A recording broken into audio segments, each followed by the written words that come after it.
Calvin Mercer didn't even bother to lower his voice. He stood in the middle of Ridgeline's only street, surrounded by three of his hired men, and laughed loud enough for every person within 100 yards to hear him. The stagecoach had barely rolled to a stop when he spotted her. A large woman in a plain brown dress climbing carefully down from the coach steps, gripping the rail with both hands because the step was steep and the ground was uneven. "Well, I'll be," Mercer said, loud and deliberate. Silas Boone ordered himself a mail-order bride and got a barrel with shoes on. The laughter came fast and mean. His men joined in first, then a few idlers near the general store, then the woman behind the millinery counter who should have known better. The stagecoach driver stared at his boots. Nobody told Mercer to stop. The woman on the step paused. She looked out at the crowd with steady brown eyes, and for just a moment the whole street went quiet. Not because they felt ashamed, but because they were waiting to see if she'd cry. She didn't. She turned back to the coach and reached inside for her bag. If you're watching this and you've ever been the person everyone underestimated, stay with us, because this woman is about to make every single one of them regret it. Hit that like button, drop your city or country in the comments so we can see how far this story has traveled, and make sure you're subscribed so you don't miss what comes next. Stories like this one don't come around often. The morning Silas Boone rode into Ridgeline to meet the stagecoach was the worst morning of a very bad month. He hadn't slept. There were black circles under his eyes, deep enough to cast shadows, and his coat was stiff with dried mud from the night before, when he'd spent 3 hours in a frozen pasture trying to keep a cow on her feet long enough for dawn. She hadn't made it. That made 11. 11 cattle dead in 6 weeks, and the ranch hands who hadn't quit yet were moving with the slow, careful energy of men who were already deciding when they'd leave. Silas was 34 years old and looked 45. He tied his horse at the post outside the post office and stood with his hat in his hands, watching the road where the stagecoach would come from. He'd written the letter to the agency in Denver 3 months ago, during a different kind of desperate. Back then, he'd thought it was embarrassing, admitting in writing that he needed a wife the same way a man needs a good pair of boots. Practical, necessary, not something he had time to find himself. Now embarrassment felt like a luxury. Now he just needed someone who could cook and keep books, and maybe not run screaming when the first hard winter hit. He hadn't asked for much. Willing to work. Sturdy enough for mountain life, not afraid of cattle. He hadn't asked for what he was about to get. He heard Mercer before he saw him, that voice like a man who'd learned early that volume could replace substance. Calvin Mercer was 48, thick-set across the shoulders, with a silver watch chain that he adjusted whenever he wanted to remind someone he had money. He ran the largest cattle operation in the valley, owned 2 of the 3 buildings on the main street, and had made 3 separate offers to buy Broken Summit Ranch in the past 2 months. Each time Silas had said no, Mercer had smiled like a man who wasn't worried about patience. He was standing near the stage stop with 2 of his ranch hands and a man in a gray suit who Silas recognized as Jonas Reel, the land attorney who worked out of Mercer's back office. That didn't mean anything good. Silas crossed the street slowly, and Mercer saw him coming and didn't adjust his stance even a little. That was the thing about Mercer. He never moved to accommodate anyone. People moved around him like water around a stone, and he'd grown so used to it that he'd stopped noticing. "Boone," he said by way of greeting. "Mercer." Silas looked at the attorney. "Reel." Jonas Reel gave a thin smile and studied the horizon. "Heard you're expecting company today," Mercer said. Silas didn't answer. There were no secrets in a town this small, and he'd stopped being surprised by that years ago. He tucked his hat under his arm and watched the road. "Brave thing," Mercer continued, conversational, like they were talking about the weather. "Bringing a woman into that situation you've got up there. What are you down to now? 14 head? 15? That's my business." "Sure it is, for now." Mercer smiled at his hands, then back at Silas. "You know the offer still stands. Same number I gave you in November. I've been patient because I'm a patient man, but I'll tell you honestly, Silas, every week that passes, those numbers get harder to justify. Dead herd, banknote coming due in." He tilted his head as if calculating, 30 days, give or take? Silas felt something tight move through his chest.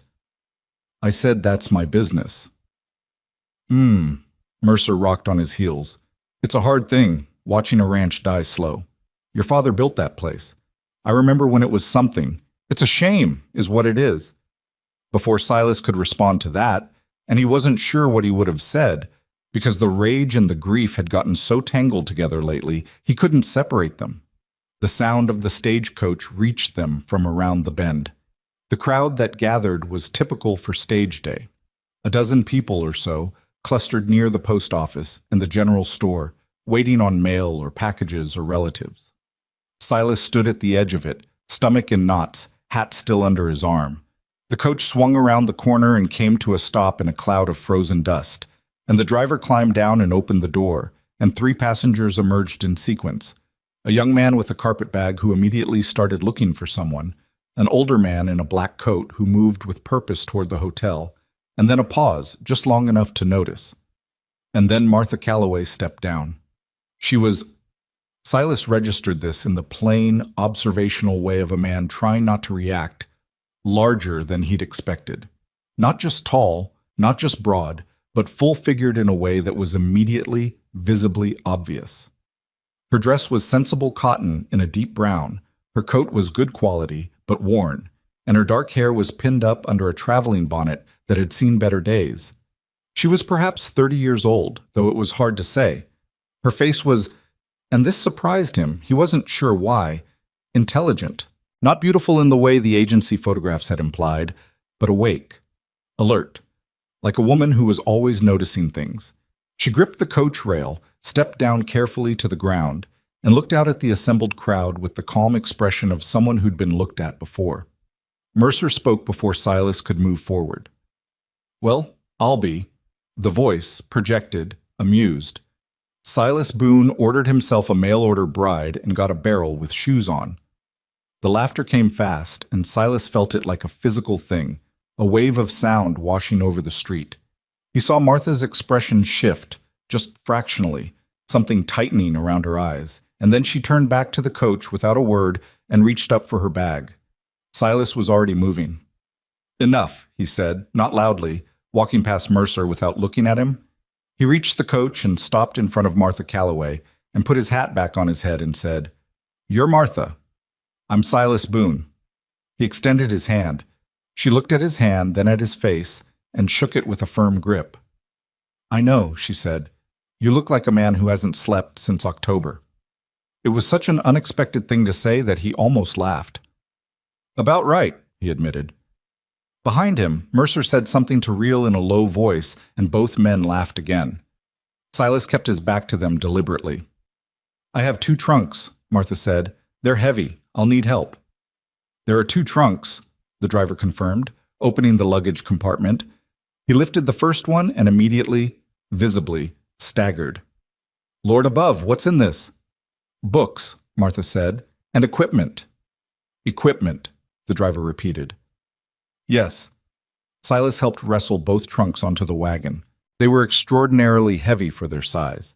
He glanced at Martha as they lifted the second one, and she met his eyes without explanation, and he got the distinct impression she wasn't going to offer one until she was ready. The wagon ride out of town took 40 minutes on a frozen dirt road that wound up through pine-covered slopes into the higher elevation where Broken Summit sat. Silas drove, Martha sat beside him, and they both looked at the road ahead for the first several minutes without speaking. Then Martha said, "How many head did you start with?" 62. "And now?" He paused. 12? Maybe 13. I lost one last night." She absorbed this without obvious reaction. "What does the sickness look like? Describe it to me from the beginning." He looked at her sideways. "You know cattle." "Describe it to me," she said again, quietly, but completely without apology. So he did. He told her about the first 2 that had dropped in late October, the strange lethargy before the more dramatic symptoms, the way the sick animals' coats dulled before anything else showed, the gut distension, the unusual discharge. He told her about the veterinarian from Boise who had ridden up in November, looked at 2 dead cattle, shrugged, and said sometimes disease just moved through a herd and there was nothing to be done. He told her about the remedies he'd tried. He'd burned through money on 3 different patent treatments, none of which had made any difference. Martha listened to all of it without interrupting. When he finished, she was quiet for a moment. "Where does your herd water?" she asked.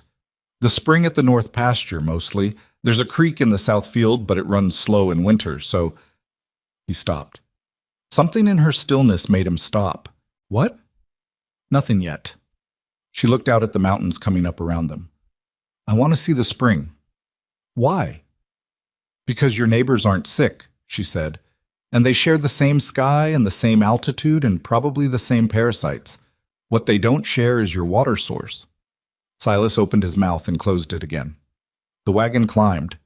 The ranch came into view first as smoke, two thin columns rising from the main house and the bunkhouse, and then as a collection of dark shapes against the white slope.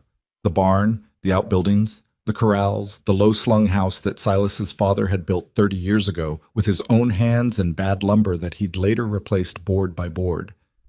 3 ranch hands came out to meet the wagon. Pete Gruber, who was 50 and weathered and had been on the ranch since Silas was a child. Danny Holt, who was 22 and strong and currently looking at Martha with the politely controlled expression of a young man trying not to show what he was thinking. And Frank Sola, the newest hand, who was 35 and had come up from Nevada and who showed no expression at all, just looked at the trunks.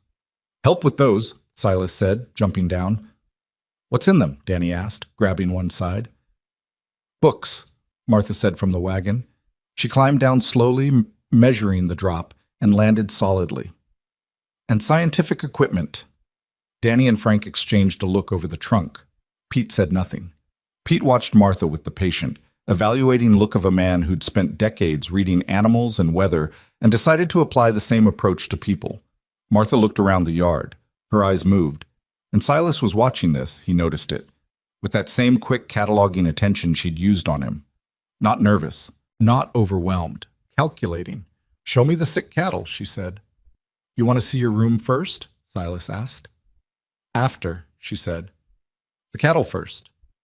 Pete led them to the far barn where the sickest animals were separated from the healthy ones. The smell hit before the door was fully open. Not death, not yet, but something close to it. The particular thick medicinal and rot smell of serious animal illness. Danny and Frank stayed near the door. Pete went in without hesitation.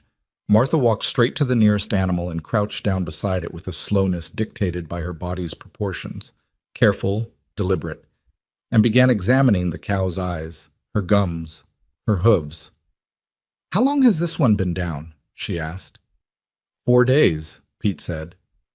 And the ones that died, were they all down approximately 4 days before the end? Give or take. Martha pressed 2 fingers against the cow's abdomen and the animal flinched weakly. She pulled her fingers back, looked at them, then looked at Pete. Has any of the manure been dark? Almost black with a kind of, yes, Pete said slowly. She looked up at him. You noticed that? I notice things, Pete said simply. For the first time since she'd arrived, something in Martha's face shifted. Not a smile exactly, but a warmth around the eyes. Good, she said. I'm going to need that. She stood up from the crouch with obvious effort, one hand bracing on her knee, and looked at Silas standing in the barn doorway. The spring. I need to see it before the light goes. It's a 20-minute walk, he said. There's snow. I know, she said. Lead the way. The walk to the North Spring was not easy. The path went up a slope that was manageable in summer but punishing in February, with crusted snow that looked firm and wasn't. Silas went first, testing each step. Pete followed. Martha came third, and she was slower than both of them, her heavier frame breaking through the snow crust where their boots hadn't, and she fell once, caught herself on both hands, knees plunging into the powder, and was back on her feet before either man could turn fully around to help her. She didn't say anything about it. She got up and kept walking. The spring was a seep rather than a proper spring. Water rising up through a rocky depression, collecting in a natural basin, feeding down through a channel that the previous owner of the ranch had improved with stones and packed earth into something resembling a trough system. It was partially frozen now, but the center still moved. Martha crouched beside it and looked at it for a long time without touching it. Then she reached into her coat pocket, which was deeper and more complex than Silas had noticed before, and removed a small glass vial in a leather case. She collected a sample of water from the moving center, sealed the vial, and tucked it carefully away. Then she looked along the edges of the snowbank surrounding the basin. There, she said. Silas followed her gaze. There was nothing there that he could see. Snow, rocks, the dark outline of the stone border. There's nothing. Come look, she said, not challenging, just directing. He came to where she was crouched and looked down at what she was indicating. There was, barely visible, under an overhang of crusted snow, a darkening of the rock face, a staining, something that didn't match the clean white and gray of the surrounding stone. What is that? Silas said. I'm not certain yet, Martha said. She was looking at it with the intensity of someone reading a letter in dim light. I need my instruments, but I have a theory, and I want to make sure I'm right before I tell you what it is. Why? She looked at him. Because if I'm right, it changes everything. And I don't want to say that to you unless I can prove it. They walked back to the ranch in the half-dark, Silas's mind working over the staining on the rock, over the question of what it could mean, over the strange quality of calm that Martha Calloway seemed to carry with her like a second coat. That night, she ate supper with the hands without appearing to notice that Danny was openly baffled by her, and Frank was performing indifference with visible effort. She asked Pete questions about the timeline of the sickness, when the first animal showed symptoms, what the sequence had been, whether any of the cattle that watered at the South Creek had ever gotten sick. Pete answered everything directly. At some point during the meal, Silas realized that Pete and Martha were deep in a conversation about water mineral content that he couldn't entirely follow, and that Pete was no longer performing patience. He was genuinely engaged. After supper, Martha asked where she'd be sleeping, and Silas showed her to the small room off the kitchen that had been used for storage and which he'd cleared out and put a decent bed and a washstand into. It was plain but clean. She thanked him without looking at him because she was already opening one of the heavy trunks. Silas stood in the doorway and watched her lift out a leather-wrapped bundle with the careful, familiar handling of someone unpacking something precious. Inside were glass instruments, delicate things, tubular and calibrated, that he didn't have names for. What is all of that? He asked. She set a microscope on the small table beside the window. It was a proper brass microscope, compact but complex, the kind he'd only ever seen in a magazine illustration. She set it on the table like she'd set it on that same table 100 times before. My work, she said. Your work, he repeated. Then, what kind of work does a woman who answers a bride advertisement bring a microscope to? She was quiet for a moment. The lantern light moved across the brass of the instrument.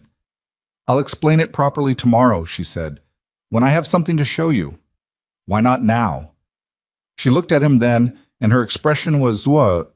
He searched for the word and landed on serious. Not defensive, not apologetic. Serious. The way a doctor looks at a patient before delivering news that requires preparation. Because right now you're exhausted and you're angry and you're frightened, she said, and those are reasonable things to be, but they're not useful for what I need to tell you. In the morning you'll still be frightened, probably, but you'll have slept, and that makes listening easier. He should have been irritated by that. Instead, he found he had nothing to say. He nodded. He went to bed. He didn't sleep much anyway. What he did was lie in the dark and stare at the ceiling and think about the staining on the rock by the spring, and about the way Martha Calloway had said your ranch isn't dying because it's weak. She'd said it quietly, not dramatically. And about the sound of Calvin Mercer's laughter on the main street in the 30 days left on the banknote, and the 12 cattle he had left that were still alive. In the morning, Martha was already awake when he came into the kitchen. She'd started the stove and put coffee on and was sitting at the table with a journal open in front of her, writing in a small, dense hand. 3 other journals were stacked at her elbow, all of them well-used, spines cracked, pages wavy with use. She didn't look up when he came in. He poured coffee and sat across from her and waited. After several minutes, she set down her pen and closed the journal and said, I need to tell you who I am. All right, he said. I worked for 6 years as a research assistant to Dr. Edmund Ferris at the Colorado Agricultural Experimental Station in Fort Collins, she said. Dr. Ferris is one of the leading researchers in bovine parasitology in the country. I'm not his assistant anymore. I left 18 months ago to pursue my own research, which his institution wasn't willing to fund. Silas put his coffee down carefully. Parasitology. The study of parasites. In this case, specifically, the intestinal and blood-borne parasites that affect cattle. You answered a mail-order bride advertisement, he said, because your letter described symptoms I recognized, she said, without particular embarrassment. I've been looking for a specific outbreak pattern for 2 years. I believe what's happening on your ranch is being caused deliberately. I needed a place to work from, and I needed a herd to study, and... She paused.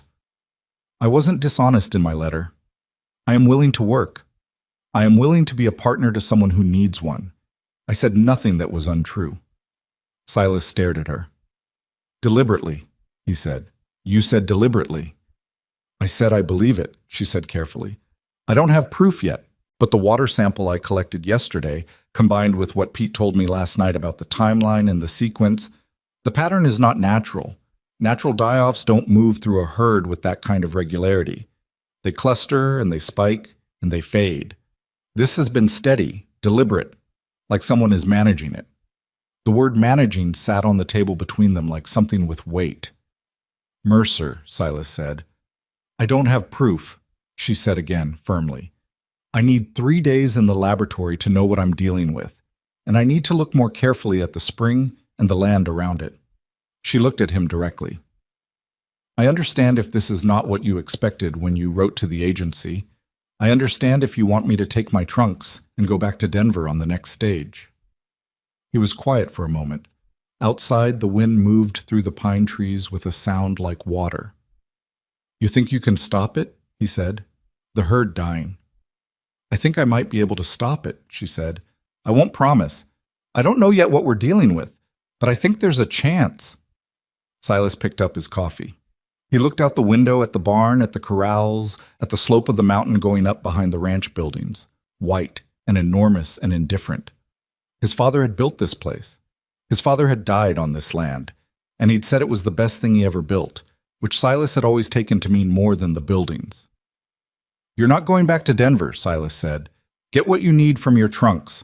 I'll take you to the spring after breakfast. Martha looked at him for a moment.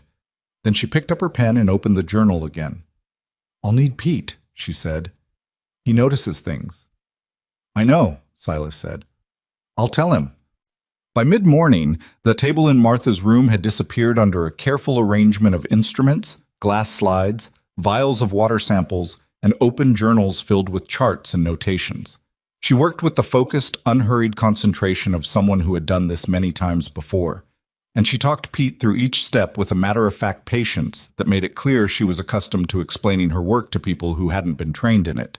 Danny watched from the doorway for 20 minutes before he apparently decided he had better things to do. Frank didn't watch at all. Silas came in at noon and stood behind Pete's shoulder and looked at what Martha was doing and understood almost none of it. She was examining something on a slide under the microscope and describing what she saw to Pete in terms that were unfamiliar, and Pete was writing it down in a rough hand in a notebook Silas recognized as the ranch's daily log. Can I look? Silas asked. Martha stood back from the microscope without comment and let him look through the lens. He saw something. Small things, moving, dozens of them in the light of the lens, too small to have a name for. That's from the water? He asked. Yes, she said, from yesterday's sample. Is that bad? She hesitated, and he noticed the hesitation, the careful weight she gave to the next words. Water always has organisms in it. Some of these are normal, some of these are not. She reached past him to adjust the focus, and the moving shapes sharpened. Do you see the ones with the, She described a tiny structural detail he strained to see. Those ones, there. Maybe, he said. Those ones are not supposed to be in mountain spring water, she said. Not at this density. And they are the ones that I believe, when consumed in quantity over several weeks, produce the exact symptoms you described to me yesterday. Silas straightened up and looked at her. How would they get in the water? He said. Again, the careful pause. They could come from several sources, she said. But at this concentration, this consistently, I would need to look more carefully at what's upstream of your spring. Upstream, Silas said. Mercer's land is upstream. Martha looked at him steadily. I know, she said. The afternoon brought cold and the threat of new snow on the upper slopes, and Martha bundled herself into a coat that was slightly too small across the shoulders and tramped back up to the spring with Silas and Pete. This time she brought a canvas satchel that clinked with glass when she moved, and when they reached the spring she began working her way methodically along the bank, examining the snow and the rock and the frozen ground with a handheld lens. Silas was watching her when she stopped. She was looking at something under the snow overhang where she'd noticed the staining the day before.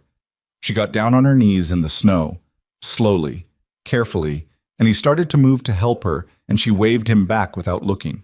And she reached under the overhang with one gloved hand and felt around and pulled something free. It was a sack. Burlap, the size of a small pillowcase, tied at the neck with twine, dark with moisture and half-frozen solid. She looked at it for a long moment without opening it. Then she looked up at Silas with an expression he hadn't seen on her face yet. Not excited, not triumphant, something tighter and colder than that. "Don't touch this," she said. Don't touch anything around here." She set the sack carefully on a clean patch of snow and reached into her satchel for a pair of cotton gloves, pulling them on before handling it further. "There may be more. I need to look." "What is it?" Silas demanded. "I need to look first," she said again, firmly, and she began moving along the bank on her knees in the snow, searching. Pete looked at Silas. Silas looked at Pete. "She knows something," Pete said quietly. "Yeah," Silas said. "She does." They found 2 more sacks, both hidden, both in positions that would put their contents in the water flow of the spring. Martha photographed the locations with a small portable camera that emerged from the satchel alongside everything else, working quickly in the fading light, and Silas realized he was watching something that was both scientific and procedural. She was building a record, not just examining evidence. She was doing it the way a man builds a case, careful and deliberate, thinking ahead to an audience she hadn't met yet. "What's in the sacks?" he asked when she'd finished with the camera. "I think I know," she said, "but I need the laboratory to confirm it." She was putting things carefully back into the satchel. "I need you to leave these exactly where they are. Don't move them. Don't tell anyone except Pete that we found them." "Martha." He waited until she looked at him. "What do you think is in them?" She held his eyes. The cold had put color in her face, and her hair had come partially loose from its pins under the bonnet, and she looked tired, he realized. Not from today alone, tired in the deep, banked way of someone who has been fighting something for a long time and is not yet finished. "I think someone has been seeding your water supply with infected material," she said, "deliberately over a period of weeks, long enough to build up concentration, long enough for your cattle to be thoroughly sick before you'd think to question the water." Silas heard the words go through him in sequence, each one landing. "Who?" he said, though he knew. "I need proof first," she said. "Martha." "I know," she said quietly. "I know who you're thinking of. I need proof first, or it doesn't matter." They walked back to the ranch in the early dark. Silas's jaw set so tight his teeth ached. He kept his hands in his pockets because if he didn't, he'd do something with them. He thought about Calvin Mercer's voice on the main street, easy and amused. He thought about Jonas Reel and the 30-day notice on the banknote. He thought about his father, who had put 30 years of labor and love into this land and died believing it would be worth something to someone after him. In the barn, the sick cattle breathed slow and heavy in the dark. At the supper table, nobody talked much. Pete ate steadily and looked at nothing. Danny and Frank talked about inconsequential things in the careful way of men who could feel tension but didn't know where it was coming from. Martha ate without comment, and between bites she was writing in her journal with the small, precise handwriting that Silas was starting to recognize as her thinking made visible. After supper, when the hands had gone to the bunkhouse and Martha was back in her room with the lantern burning, Silas sat at the kitchen table for a long time with his hands around a mug that had gone cold. He thought about something she'd said on the wagon ride-up when they'd first been talking about the sick herd. He told her about the veterinarian from Boise, the one who'd shrugged and said sometimes disease just moved through. And Martha, not looking at him, looking at the mountain road, had said, "Your ranch isn't dying because it's weak. It's dying because someone hasn't asked the right questions." He thought at the time she meant him. that she was gently, politely criticizing him for not finding the answer himself. He'd bristled at it, quietly, in the way he'd been quietly bristling at everything lately. Now he wasn't sure that was what she'd meant at all. He thought she'd meant the veterinarian, the neighbors who'd whispered about curses, the bank that had looked at his numbers and seen only default, the whole apparatus of people who had looked at his dying ranch and seen what they expected to see instead of asking whether what was happening made sense. Nobody had asked the right question. Martha had asked it in the first hour. The lantern light under her door was still burning when he finally went to bed. He could hear, faintly, the scratch of her pen. In the morning, he was going to have to figure out what to do with what she'd found. He was going to have to figure out how to fight Calvin Mercer with science and journals and glass slides, when everything in him wanted to ride into town and put his hands around the man's throat. He lay in the dark and breathed. He thought about Martha on her knees in the snow, reaching under the overhang with her careful hands, and the look on her face when she'd pulled that sack free. Not surprise. Not horror. Recognition. The particular controlled expression of someone who already suspected what they would find, and now had to figure out what to do about finding it. I need proof first, she'd said. Or it doesn't matter. He understood that, intellectually. He understood it completely. It didn't make the cold rage sitting in his chest any easier to carry. But somewhere beneath the rage, running quieter and steadier, was something that was neither hope nor certainty, but something between the two. The sense that for the first time since October, someone was asking the questions that needed asking, and she wasn't going to stop until she had the answers. The lantern in Martha's room burned past midnight. Silas knew because he woke twice in the small hours, and both times saw the thin line of yellow light under her door, and both times heard the faint, irregular scratch of her pen moving across paper. The second time he woke, it was close to 3 a.m, and he lay there listening to the wind work at the corners of the house and the distant sound of cattle moving in the barn, and he thought about getting up. He didn't. There was nothing useful he could do at 3 a.m. that he couldn't do at 5, and Martha Calloway clearly did not require supervision. He was at the kitchen stove when she came out at dawn. She looked the way people look when they haven't slept, not dramatically undone, just slightly blurred at the edges. The skin under her eyes darker than the day before, and her movements carrying that particular deliberateness of someone running on discipline rather than rest. She'd repinned her hair but missed a section at the back. She didn't appear to know. She sat down at the table with 2 journals and didn't say good morning. Silas put coffee in front of her without comment. She wrapped both hands around the mug and looked at the journals and then at the wall behind them, which meant she was thinking rather than reading. He left her to it and started on breakfast. Pete came in from the early feeding while Silas was cutting salt pork, stomped his boots on the mat, and looked at Martha. He looked at the journals. He poured himself coffee and sat down across from her. "Bad night?" he said. "Productive night," she said without looking up. "Those are different things." "Usually," she agreed. Pete nodded slowly and drank his coffee. That was what Pete was like. He had an economy about him, a quality of not forcing things, which Silas had always found valuable in a man, and which apparently Martha recognized immediately because she looked up from the journals for the first time and said, "I want to show you something after breakfast." "All right," Pete said. "You too," she said, glancing at Silas. "All right," Silas said. Danny and Frank came in from the bunkhouse while the pork was still in the pan, bringing cold air and the smell of hay and horses. Danny sat down and immediately looked at Martha's journals with the unconcealed curiosity of a young man who'd decided he didn't understand something and was interested in that. Frank sat down and looked at his hands. "What are those books?" Danny asked. "Research records," Martha said. "For what?" "For what I was doing before I came here." Danny processed this. "What were you doing before you came here?" "Danny," Silas said. "I don't mind," Martha said. She looked at Danny with a directness that seemed to slightly unsettle him. "I was a research assistant at an agricultural experimental station in Colorado.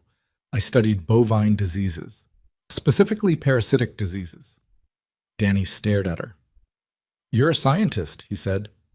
"I was an assistant to one," she said. "Now I'm doing my own work." "Huh," Danny said, and looked at Frank, who was still studying his hands and offered nothing. The meal was quiet. Martha ate efficiently, without the self-consciousness Silas had half expected from someone newly arrived in a strange household. She ate like a person who was hungry and didn't have time for performance. When she finished, she stood up, picked up both journals, and said to Silas and Pete, "Bring your coats. I need to show you what I found last night." What she'd found was laid out on the table in her room with the meticulous organization of someone who thought in systems. She'd moved the microscope to one side and cleared space for a large sheet of paper on which she'd drawn, in that small, precise hand, a diagram. Silas looked at it, and at first saw only lines, but after a moment, the shapes resolved. It was a map. The ranch, the spring, the slope above it, and an annotated series of marks and notes. "Sit down," she said. There were only 2 chairs. Pete took one. Silas sat on the trunk. Martha stood at the table and pointed at the diagram without touching it. "This is the spring," she said. "This is the channel it feeds into. And these," she indicated 3 marked points, "are where the sacks are buried." "I told Pete about the sacks this morning," Silas said. Martha nodded. She'd expected that. "What's in the sacks is a mixture of infected material, fecal matter from sick cattle, combined with what I believe are artificially cultivated parasite larvae. Someone prepared this deliberately and placed it to dissolve slowly into the water source over a period of weeks." She looked at them both to make sure they were following. "It's not a crude method. Whoever did this understood enough about biology to know that a sudden massive infection would be obvious. Too many animals getting sick too fast would cause questions. But a slow, steady contamination, that looks like disease, that looks like bad luck. That's what the veterinarian from Boise saw." Pete said, "How long has this been going on?" "Based on the timeline you gave me and the degree of decomposition in the material, at least 6 weeks, possibly 8. Silas was doing the calculation. 8 weeks ago was December, shortly after Mercer had made his first offer to buy the ranch. "There's something else," Martha said. She turned to the microscope and adjusted it, then stepped back. "Look through this." Pete went first. He looked for a long time, moving the slide slightly, his face giving nothing away. "The ones that are moving fast," Martha said. "Do you see them?" "Yes," Pete said. "Those aren't native to this altitude. I've done enough field work in mountain regions to know what belongs in a high-elevation cold spring and what doesn't. Those organisms require a certain temperature range to survive. They're not surviving here accidentally. They're surviving here because someone is replenishing the supply." Pete straightened up and looked at her with an expression Silas recognized from years of watching the older man work. It was the look Pete used when he'd gotten confirmation of something he'd already half known. "Regular deliveries," Pete said. "That's my theory," Martha said. "Not a single contamination event. Ongoing management." Silas stood up. He couldn't sit still with this. He went to the window and looked at the barn and the corrals and the cattle visible through the corral fence, the surviving 12, moving slowly in the cold. "How do we stop it?" he said. "I'm working on that," Martha said. "I have some ideas about treatment for the surviving animals. But I need to be clear with you. Whatever I can do for the cattle depends on stopping the contamination first. I can treat the herd all I want, but if they're drinking from that spring, we're rebuilding on a broken foundation." "We pull them off the spring," Silas said. "Yes. Move them entirely to the South Creek for now. I know it runs slow, but it's clean." She looked at him. "And we need to document everything before we move anything. That means letting those sacks stay exactly where they are until I've gathered everything I need from them." He hated that. He hated having that material in his water source for 1 more hour, let alone the days she might need. But he understood why she was saying it, and he trusted. And this surprised him, how immediate that trust had come. He trusted her judgment. "How long?" he said. 2 days? Maybe 3? He nodded tightly. "There's one more thing," Martha said. She had been building to this, he realized, holding it until they'd absorbed the rest. "The organisms I found, they're not common. They're not something a rancher would stumble upon or a farmer would accidentally introduce. Cultivating them at the density I found in those sacks requires knowledge, equipment, a controlled environment." Pete said, "The kind of equipment a large operation might have. The kind of equipment someone with resources might pay a specialist to use," Martha said carefully. "Mercer's operation is the largest in the valley," Silas said. He turned from the window. He has a doctor on retainer. Real told me that once, bragging about it. Said Mercer keeps a man of science on staff to help manage the herd health. Martha's expression changed, not dramatically, just a tightening around the eyes that indicated she was filing this away. That's useful, she said. You're going to need more than useful, Silas said. You're going to need proof that will hold up with the sheriff. Mercer owns this valley. He owns people in this valley. He paused. I'm not saying don't try. I'm saying know what you're walking into. I know what I'm walking into, Martha said, quietly and absolutely. The morning moved into afternoon with the restless, layered quality of a ranch where things were wrong and everyone knew it, but the work still had to be done. Silas helped move the remaining cattle to the South Creek, which took most of the morning and required coaxing and muscle, and Pete's patience with a roan steer that had decided it didn't want to go anywhere. Danny worked alongside Silas without asking questions, which Silas appreciated. Frank worked on the far side of the herd and said nothing to anyone, which was Frank's ordinary behavior, so Silas couldn't read anything into it. Martha spent the morning in her room and in the far barn with the sickest animals. She moved between the two with a rhythm that wasn't hurried but was absolutely without pause. Examine, record, test, adjust, go back and repeat. Silas checked on her once at mid-morning and found her crouched beside a downed heifer with a stethoscope pressed to the animal's side. Her eyes closed, listening, her face carrying the concentrated inward expression of someone translating a language most people never heard. She didn't look up. He left her to it. At noon, Pete came to Silas at the creek fence and said, without preamble, Danny thinks she's remarkable. Danny changes his mind fast, Silas said. That's because he's 22 and his mind is still flexible. Pete squinted at the cattle. I think she's remarkable too, for different reasons. Silas looked at him. She's not trying to convince us of anything, Pete said. She's just working. She knows what she knows and she's doing what she does, and she's not asking us to like it or understand it. That's a particular kind of confidence. She's hiding things, Silas said, not dishonestly. But there are things she knows that she hasn't told me yet. She'll tell you when she's ready, Pete said. She's the kind that doesn't speak until she has something worth saying. Silas thought about that for the rest of the afternoon, while he fixed a section of fence that had given way in the last storm, and split wood until his shoulders ached, and came back to the house at dusk to find Martha standing outside in the cold, looking up at the slope above the ranch. She had her coat on, and her hands were bare. She'd been outside long enough that her fingers were reddened, and she was looking up the mountain with the same fixed, particular attention she'd given the microscope, the spring, the sick cattle. You should go in, he said. She didn't respond immediately. Then she said, How often does someone from the Mercer operation ride this ridge? Silas followed her gaze. The ridge above the ranch was visible as a dark line against the sky. It was on Mercer's land, or land Mercer controlled, which wasn't quite the same thing but functioned the same way.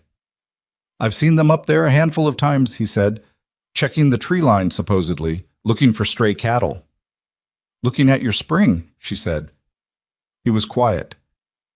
They'd need to resupply the contamination, she said. Regularly. Someone's been coming down that ridge with materials and getting close enough to the spring to add to what's there. She finally lowered her gaze and looked at him. We need to find the approach they're using, the path down from the ridge.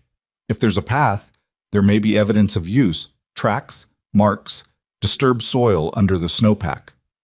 I can find it, Silas said. I know that ridge. In the morning, she said. Not now. Why not now? Because you've been working since before sunup and your judgment will be better in the morning, she said, in exactly the same tone she might use to tell him a calculation was off. Factual. Reasonable. Not unkind. He opened his mouth and closed it. Also, she said, moving toward the house door, I need to show you something from this afternoon's work, and I need to eat something first or I'm going to fall over. That was the most human thing she'd said since arriving, and it surprised him enough that he was still thinking about it while he set out cold biscuits and leftover stew, and they sat at the kitchen table together in the quiet of an emptied house. The hands had gone to the bunkhouse, and Martha ate with the focused hunger of someone who'd genuinely forgotten to do it, until now. Halfway through the meal, she said without looking up from her bowl, I spoke to the roan heifer today. Silas paused. The one Pete calls Bella. She was agitated. I sat with her for a while. Martha looked slightly embarrassed by this, which was the first embarrassed expression he'd seen on her. It calms them sometimes when they're very sick. The company. Pete does that, Silas said. I know, he told me. She picked up a biscuit and looked at it. She's fighting. She's a fighter, that animal. She's always been stubborn, he said. Good. Martha took a bite of the biscuit. Stubborn is useful. After dinner, she showed him what she'd found in the afternoon. A sample from one of the sacks, examined under the microscope and cross-referenced against entries in 2 of her journals. She explained it slowly and clearly, without condescension, in the way of a person who's learned to translate their expertise for a general audience because they've had to do it their whole career. The organisms in the sacks were not just the same type as those in the spring water. They were at a specific developmental stage that would maximize their viability in cold water. Someone had timed the contamination with care. Whoever prepared this, Martha said, knows that mountain spring water is cold enough to kill certain larvae on contact. They used a species that tolerates cold temperatures, and they suspended them in a medium, she gestured at the dark material in the sample vial, that protects them long enough to establish in the water flow. This is beyond what a rancher does, Silas said. Far beyond, she said. This is specialist knowledge, applied deliberately. The man of science on Mercer's staff, Silas said. Possibly. She was careful with that word. I can't prove it from the organisms alone, but the knowledge required, she closed one of the journals. It narrows the field considerably. Silas sat back in his chair. The lantern between them was burning low, and the room had the close, quiet feeling of late evening in a cold house. And he was acutely aware that he was sitting 4 feet from a woman he'd known for 36 hours, who had in that time dismantled every assumption he'd made about why his ranch was dying and replaced them with something that was equal parts hope and danger. I need to ask you something, he said. Go ahead, she said. Why here? He looked at her directly. You said you recognized the symptoms from my letter. That's true for maybe a dozen ranches in 3 states, if this Mercer has been doing what we think he's been doing. Why mine? Martha was quiet for a moment. The lantern light moved. Your letter, she said finally. The way you described it. Most people who write about sick cattle describe the cattle, the numbers, the losses, the cost. She folded her hands on the table. You described what they were like before they got sick. You said your bull had a disposition like a politician and twice the stubbornness, and that the first heifer to fall was the best mother he'd ever seen on a mountain slope. She looked at him steadily. You noticed them as individual animals. That tells me something about how carefully you observe the things in your care. Silas had no ready answer for that. I thought, she said more quietly, that a man like that would let me work without standing in the way of it. They sat with that for a moment. Am I? He said, standing in the way? No, she said. You've been surprisingly useful. He wasn't sure if that was a compliment. He decided it was, coming from her. He was up before dawn again and went directly to the ridge after a cup of coffee, leaving Pete a note about the morning feeding. The climb was difficult in the dark, snow deeper on the north-facing slopes, but he knew this mountain the way he knew the layout of the barn, not by thinking, but by the body's memory of repeated paths. He found what he was looking for 40 minutes up. A trail, faint, but there, pressed into the snow cover and the frozen ground beneath in a pattern that wasn't deer or elk. Boots. Narrower than his, spaced in the stride of someone who knew where they were going. The trail came down from the ridge at an angle that bypassed the tree line and ended at a flat rock formation that Silas recognized as a lookout point he'd used as a boy. From that rock, with the right equipment, a man could access the slope that led to the spring without ever crossing Broken Summit land directly. He followed the trail back to its origin as far as he could before the light started to go and the terrain turned treacherous. But he found what he was looking for at the turnaround point, under a deadfall pine, sheltered from weather, 3 additional burlap sacks, unopened, waiting. His hands clenched in his gloves. He didn't touch them. He went back down the mountain faster than was strictly safe, because the need to move was stronger than caution, and arrived at the ranch as Martha was crossing the yard with her satchel. She stopped when she saw his face. "You found something," she said. "3 more sacks," he said. "On the ridge, unused, under a deadfall about 400 yards from the lookout rock." Martha's expression did the thing he was learning to read. The controlled tightening, the internal recalibration. "He's planning to resupply," she said. "Or someone is." "Did you touch them?" "No." "Good." She looked at the mountain behind him, calculating. "I need to photograph and sample them before anyone knows they've been found. If they move the supply, they'll know we know," he said, "and we lose the evidence." She adjusted the satchel strap on her shoulder. "Can you take me up there this afternoon?" "The terrain is bad." She looked at him with the particular patience of a woman who'd spent yesterday on her knees in the snow. "I know," she said. "Can you take me up there?" He took her up that afternoon. It was a hard climb, and she made it without complaint and without pretending it was easy. She fell twice, once on a steep section where the snow gave way, and once on a patch of ice she didn't see. And each time she got up with a brief, quiet pause that he recognized as the body's way of taking inventory, and kept going. By the time they reached the deadfall, she was breathing hard and her face was red with cold and effort, but her hands were steady when she opened the satchel and began working. She photographed the sacks from multiple angles. She sampled the contents through the burlap without opening them, a technique involving a thin probe and a collection vial that she performed with the practiced ease of someone who'd done it in the field before. She measured the distance to the lookout rock and recorded it in the journal. She examined the boot prints around the deadfall with a lens, sketched them in the journal, and estimated the size. "Large feet," she said. "Larger than yours. Someone heavier." "Mercer's foreman," Silas said immediately. "Hank Pryor. He's a big man." "I can't say for certain it's him," she said. "No, but I can." She looked at him. "I know what Pryor's boot looks like," Silas said. "He has a distinctive heel. The right boot has a cracked heel plate he's never had replaced. I've seen his tracks before, around the boundary fence, in places I didn't understand at the time." Martha looked back at the prints. Then she made a note in the journal. "That could matter," she said, "in the right context." "With the right witness," Silas said. "Pete's seen Pryor's boot prints too. He mentioned it to me once. Said it was strange that Mercer's foreman was riding our fence line." Martha capped her vial and tucked it into the satchel with careful hands. "We're building something," she said. It wasn't enthusiasm, more like the voice of a person checking off items on a mental list and finding each one in place. "Slowly, but we're building it." "Mercer comes back in 3 weeks," Silas said, "with the bank people." "I know. That's not a lot of time to build something that holds up with a sheriff who's been eating Mercer's food at the cattlemen's dinners for 20 years. "I know that too," she said. She stood up from the crouch, with her hand on the deadfall for support, and her face when she straightened was drawn with effort that she didn't acknowledge. "Silas, look at me." He looked at her. "I have been trying to prove this for 2 years," she said. 2 years of following the pattern across 4 counties, watching ranches fail, watching families lose everything, watching Mercer or someone like Mercer walk away richer each time. I have been turned out of offices and laughed at, and told that a woman of my appearance and my station has no business presenting herself as any kind of scientific authority. She held his eyes without flinching. "I did not come to your ranch to fail.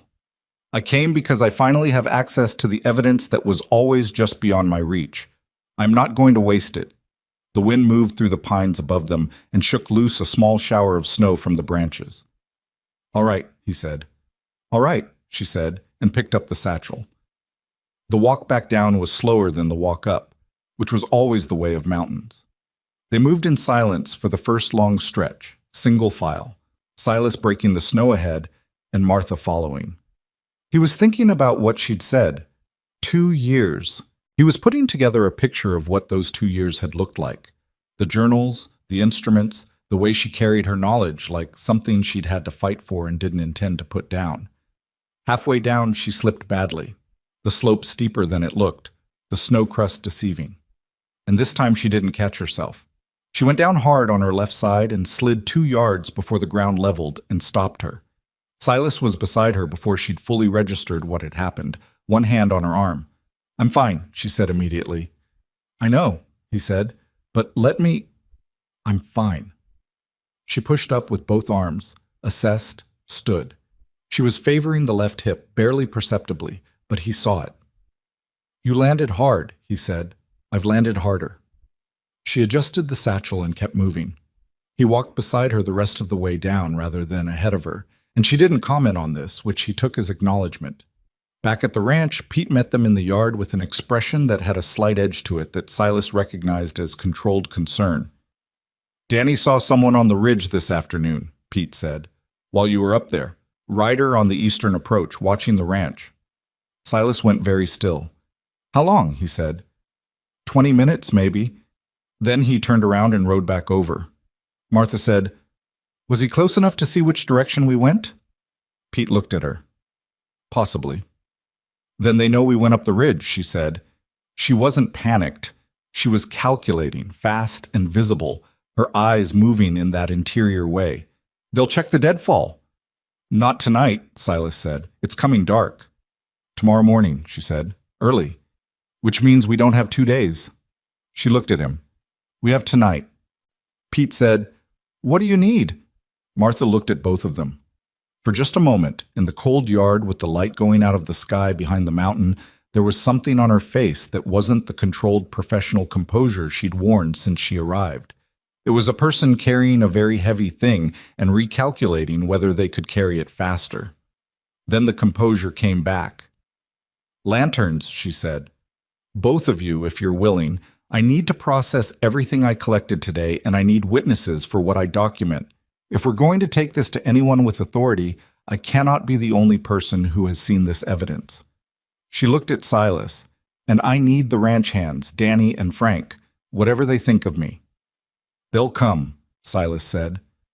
He thought of Danny's wide-eyed reaction at breakfast, the gradual shift over the day from amusement to something edgier and more interested.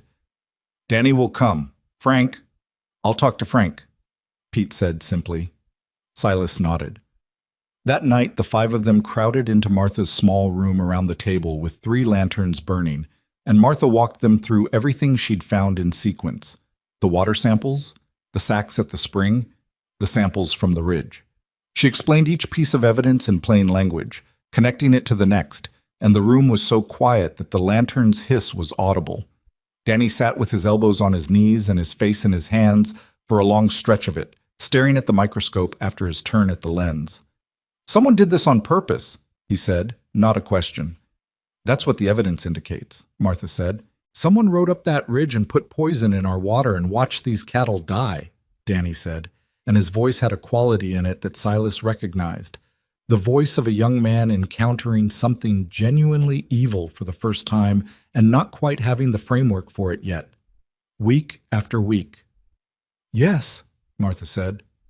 Frank, who had said nothing since entering the room, said quietly, "Mercer tried to buy the Whitfield place last spring.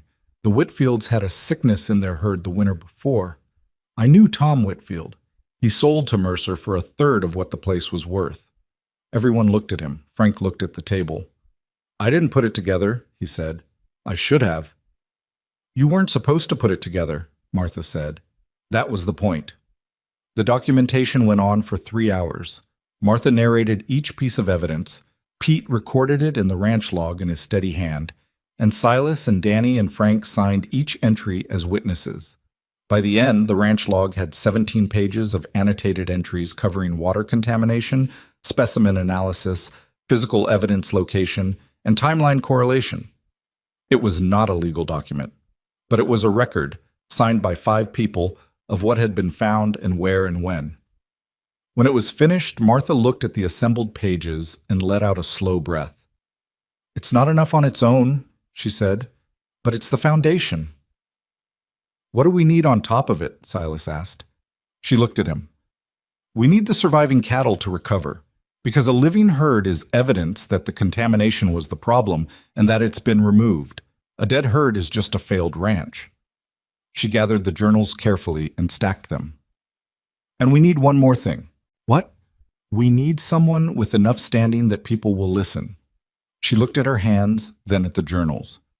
"Dr. Ferris," My former employer in Fort Collins. If I can reach him, if I can get a letter to him and get his response before the foreclosure date, his name carries weight that mine doesn't. Not yet. Write the letter tonight, Silas said. She looked at him. I'll have Pete ride to town with it at first light, he said. We'll pay for the fastest post they have. Martha looked down at the journals. Something in her face moved. Not sentiment exactly, but the recognition of something unexpected arriving. You don't know if this works, she said. No, Silas said, but you said you didn't come here to fail, and I believe you. So let's give it every chance we've got. She picked up her pen. Outside, the wind had quieted, and the mountain was dark and still, and the cattle in the far barn were breathing their slow, labored breaths. And Bella, the roan heifer, who Pete called stubborn, and Martha had sat with in the afternoon, was still alive, fighting something invisible in her blood, which maybe meant nothing and maybe meant everything. Martha wrote the letter by lantern light while Silas sat at the kitchen table and drank cold coffee and watched the door of her room and thought about all the different ways this could still go wrong. Pete rode out before sunrise with the letter in his coat pocket. Silas watched him go from the porch, the older man's figure disappearing into the gray pre-dawn with the particular unhurried certainty that characterized everything Pete did, and then stood there a moment longer with his coffee going cold in his hand before going back inside. The house had a different quality to it this morning. Not quieter exactly, but more charged, the way air feels before weather comes in. Martha was already at the table. She'd slept, he thought. She looked like a person who had slept 3 or 4 hours rather than none, which for her appeared to constitute adequate rest. She had one journal open and was eating a biscuit left from the night before without appearing to notice she was doing it, her attention entirely on the page. Pete's gone, he said. I heard the horse, she said. He sat across from her and looked at the journal, which was dense with her small handwriting interspersed with diagrams he couldn't read.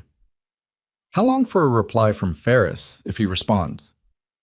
Fastest post from here to Fort Collins, and back. 8 days, if everything goes right. She turned a page. Everything rarely goes right. We have 26 days to the bank date. I know how many days we have, she said, not sharply, but with the finality of someone who has been counting the same number for a while and doesn't need reminding. He let that sit. I want to start treatment today, she said, for the surviving animals. I've been putting together a protocol based on what I know about this parasite class and what I've observed in your herd. It's not going to be simple. Some of it is going to be expensive, and I know that's— Tell me what you need, Silas said. She looked up from the journal. Tell me what you need, he said again. I'll figure out the money part. She held his look for a moment and then nodded once and looked back at the journal. I need supplies from town. Some of them you'll have to order from Boise or Denver. There are things a general store in a mountain town won't carry. I'll make you a list this morning. She paused. Some of what I need, I can make do with substitutes.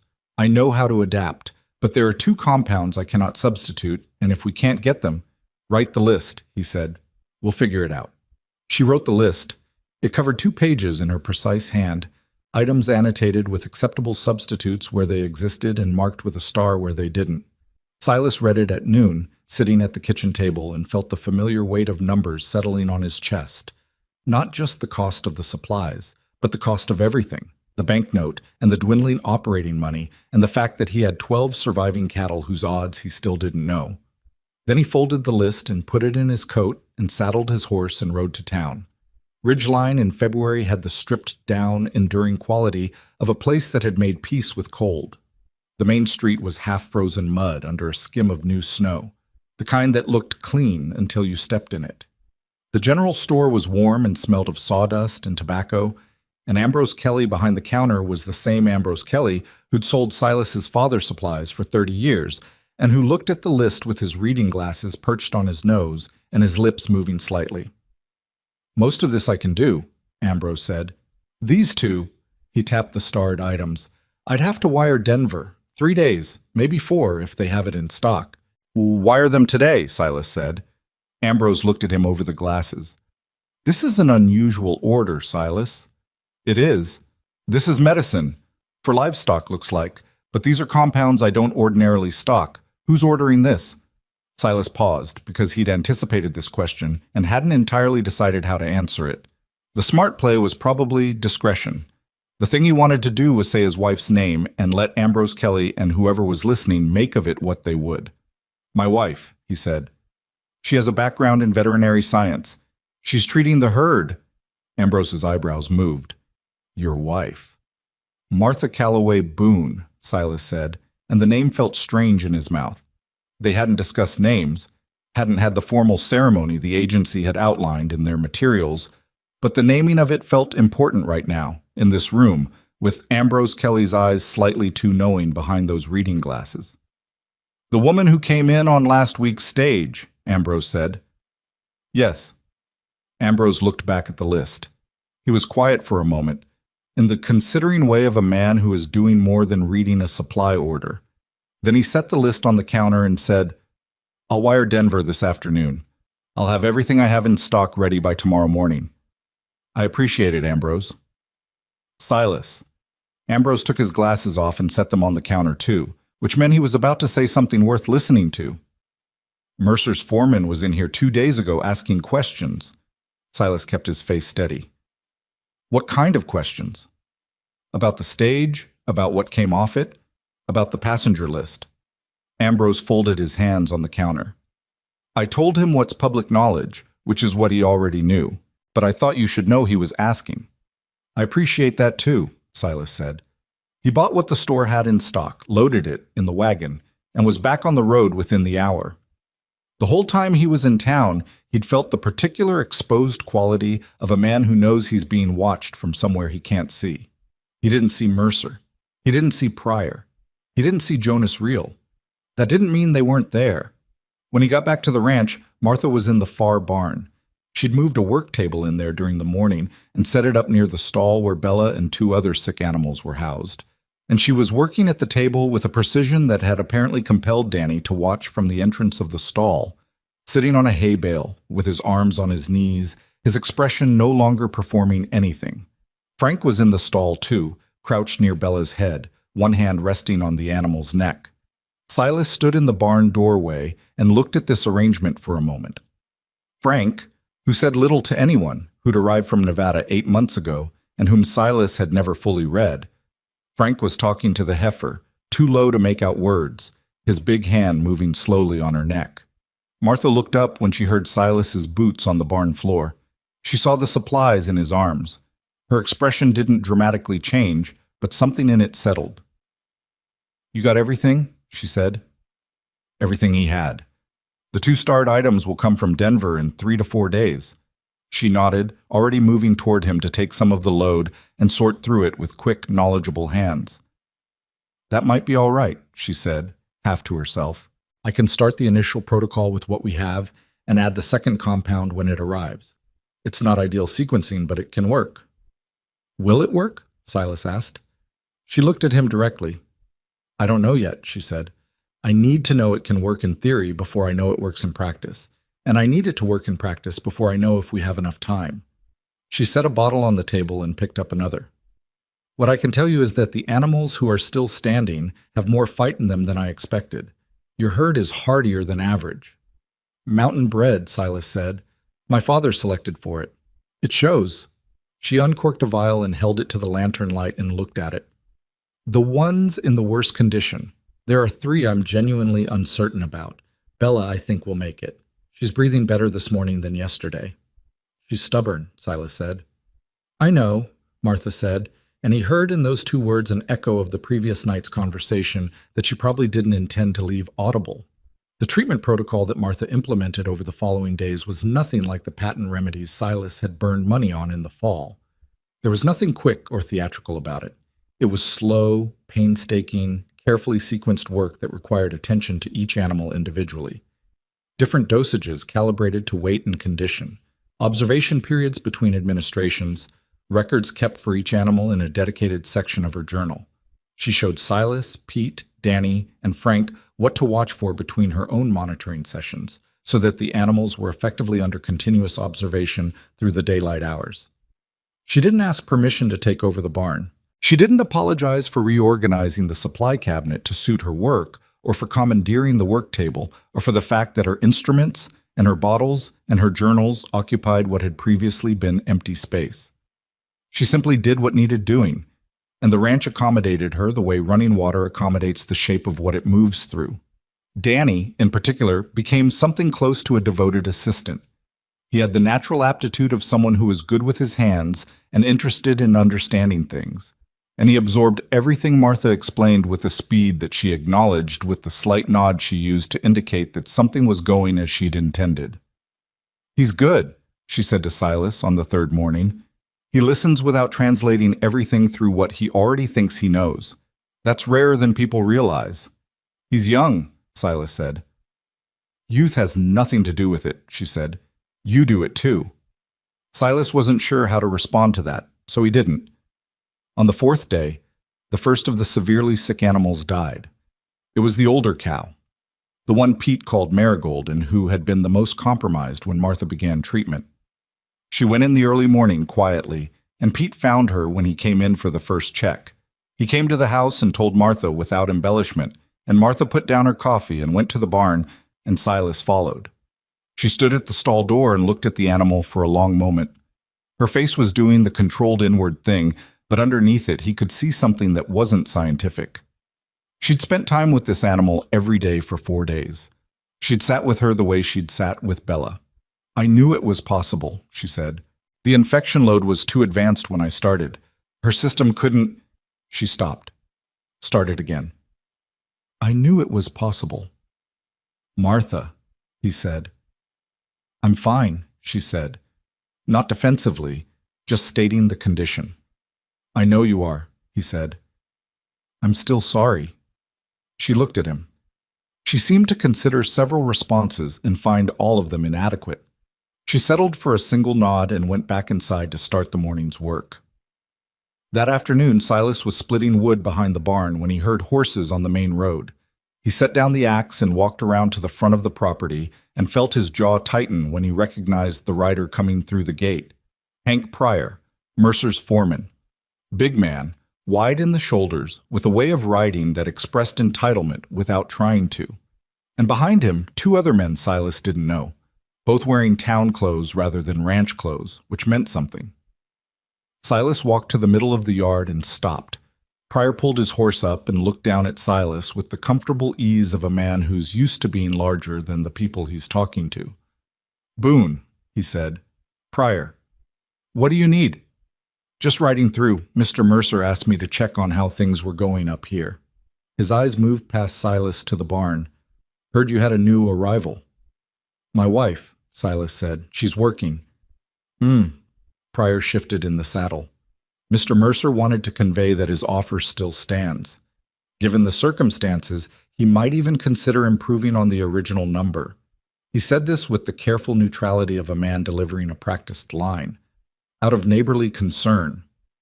"Tell Mr. Mercer that I appreciate his concern and that the ranch is not for sale." Pryor looked at him for a moment with an expression that acknowledged the script had proceeded as expected. Then his eyes moved to the barn again. "What's she doing in there?"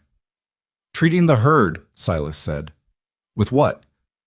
"That's ranch business," Silas said. One of the 2 men behind Pryor exchanged a glance with the other. Both of them had the quality of men who were listening more carefully than their postures suggested. "Who are they?" Silas said, looking past Pryor. "Associates of Mr. Mercer," Pryor said. "In town for business." "This isn't town," Silas said. Pryor smiled the smile of a man who didn't mind conflict because he expected to win all of them. "Just being neighborly, Boone. We'll let you get back to it." He turned the horse, and the 3 of them rode back down the road. Silas watched them until the tree line took them. He was still standing there when Martha appeared at the barn door. She'd seen them. Of course she'd seen them. She saw everything from that window. "The foreman?" she said. "Pryor," he confirmed, "with 2 men I didn't recognize." "What did they want?" "To see what we're doing," he said, "and to remind me the offer stands." Martha was quiet for a moment. "They know something's changed," she said. "They're not worried about a sick herd. Sick herds are proceeding exactly as intended. But a woman treating that sick herd, someone who might actually know what she's doing, She stopped. How long before Mercer comes himself? When he thinks it'll be effective, Silas said. He doesn't make trips that don't accomplish something. She nodded slowly. Then we need to move faster than I'd planned.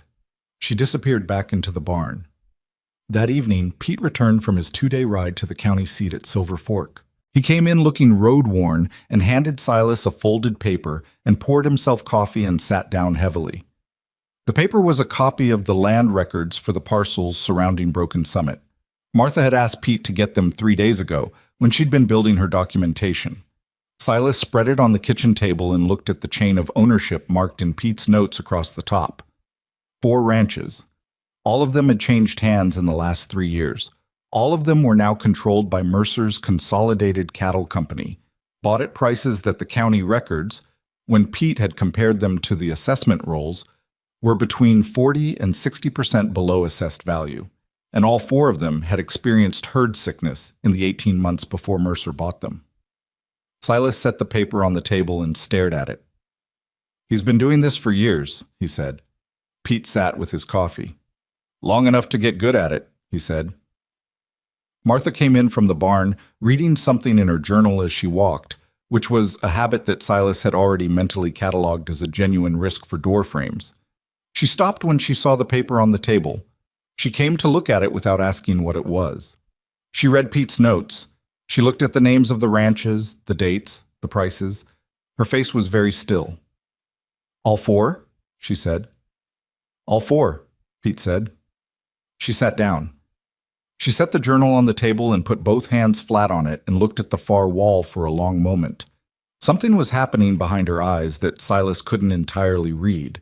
Not emotion exactly, or not only emotion. Calculation. The reshaping of a picture that was now larger than she'd had it before. He has a system, she said. This isn't opportunism. This is a method. He's been refining it. She looked at the paper again. The Whitfield place. Frank mentioned the Whitfields. Tom Whitfield sold to Mercer last spring, Silas said. Sick herd the winter before. Is Whitfield still in the area? He took his family to Boise, Pete said. I know where. Martha looked at him. If we could get a statement from Whitfield, his account of what happened with his herd, the timeline, what the sickness looked like. She stopped herself. That's a lot to ask for. He sold the land. He moved his family. Going back over that publicly. Tom Whitfield was a good man, Frank said from the doorway, where he'd come in without anyone noticing, which was Frank's persistent habit. Mercer broke him. He knows it. I think he'd talk. Everyone looked at Frank. You knew him well? Martha said. Well enough, Frank said. We rode together for a season before I came to work here. He was angry when he left. The kind of angry that doesn't go anywhere. It just sits there. He looked at Martha steadily. If someone was giving it somewhere to go, I think he'd take the trip. Martha looked at Silas. Boise is 4 days' ride, Silas said. Frank could telegraph first, Pete said. Save the trip if Whitfield isn't willing. Do it, Martha said. Then, catching herself, if Silas agrees. Do it, Silas said. Frank left for town in the morning. The ranch went on without him, the way a ranch goes on. The work redistributing without ceremony, Pete absorbing the extra feeding rounds, Danny taking the fence check, Silas covering 2 jobs where he'd been covering 1. Martha worked through it, steady as a fixed point, while the rest of them moved around her. On the 5th day, Bella stood up. It happened in the mid-afternoon, and Danny saw it first and came out of the barn at a pace that was not quite running because he was trying not to jinx it. He found Silas at the woodpile and said, with the careful voice of a young man trying to be measured about something he was not measured about at all, You should probably come see this. Bella was on her feet in the stall, standing not well, legs slightly splayed, head lower than normal, the uncertain stance of a body relearning balance, but standing. She was eating hay. She was eating with the deliberate, focused attention of an animal that had decided to eat and was committed to the project. Martha was standing at the stall rail with her arms resting on it and her chin on her arms, watching the heifer eat with an expression that she clearly thought was neutral and which was not even close to neutral.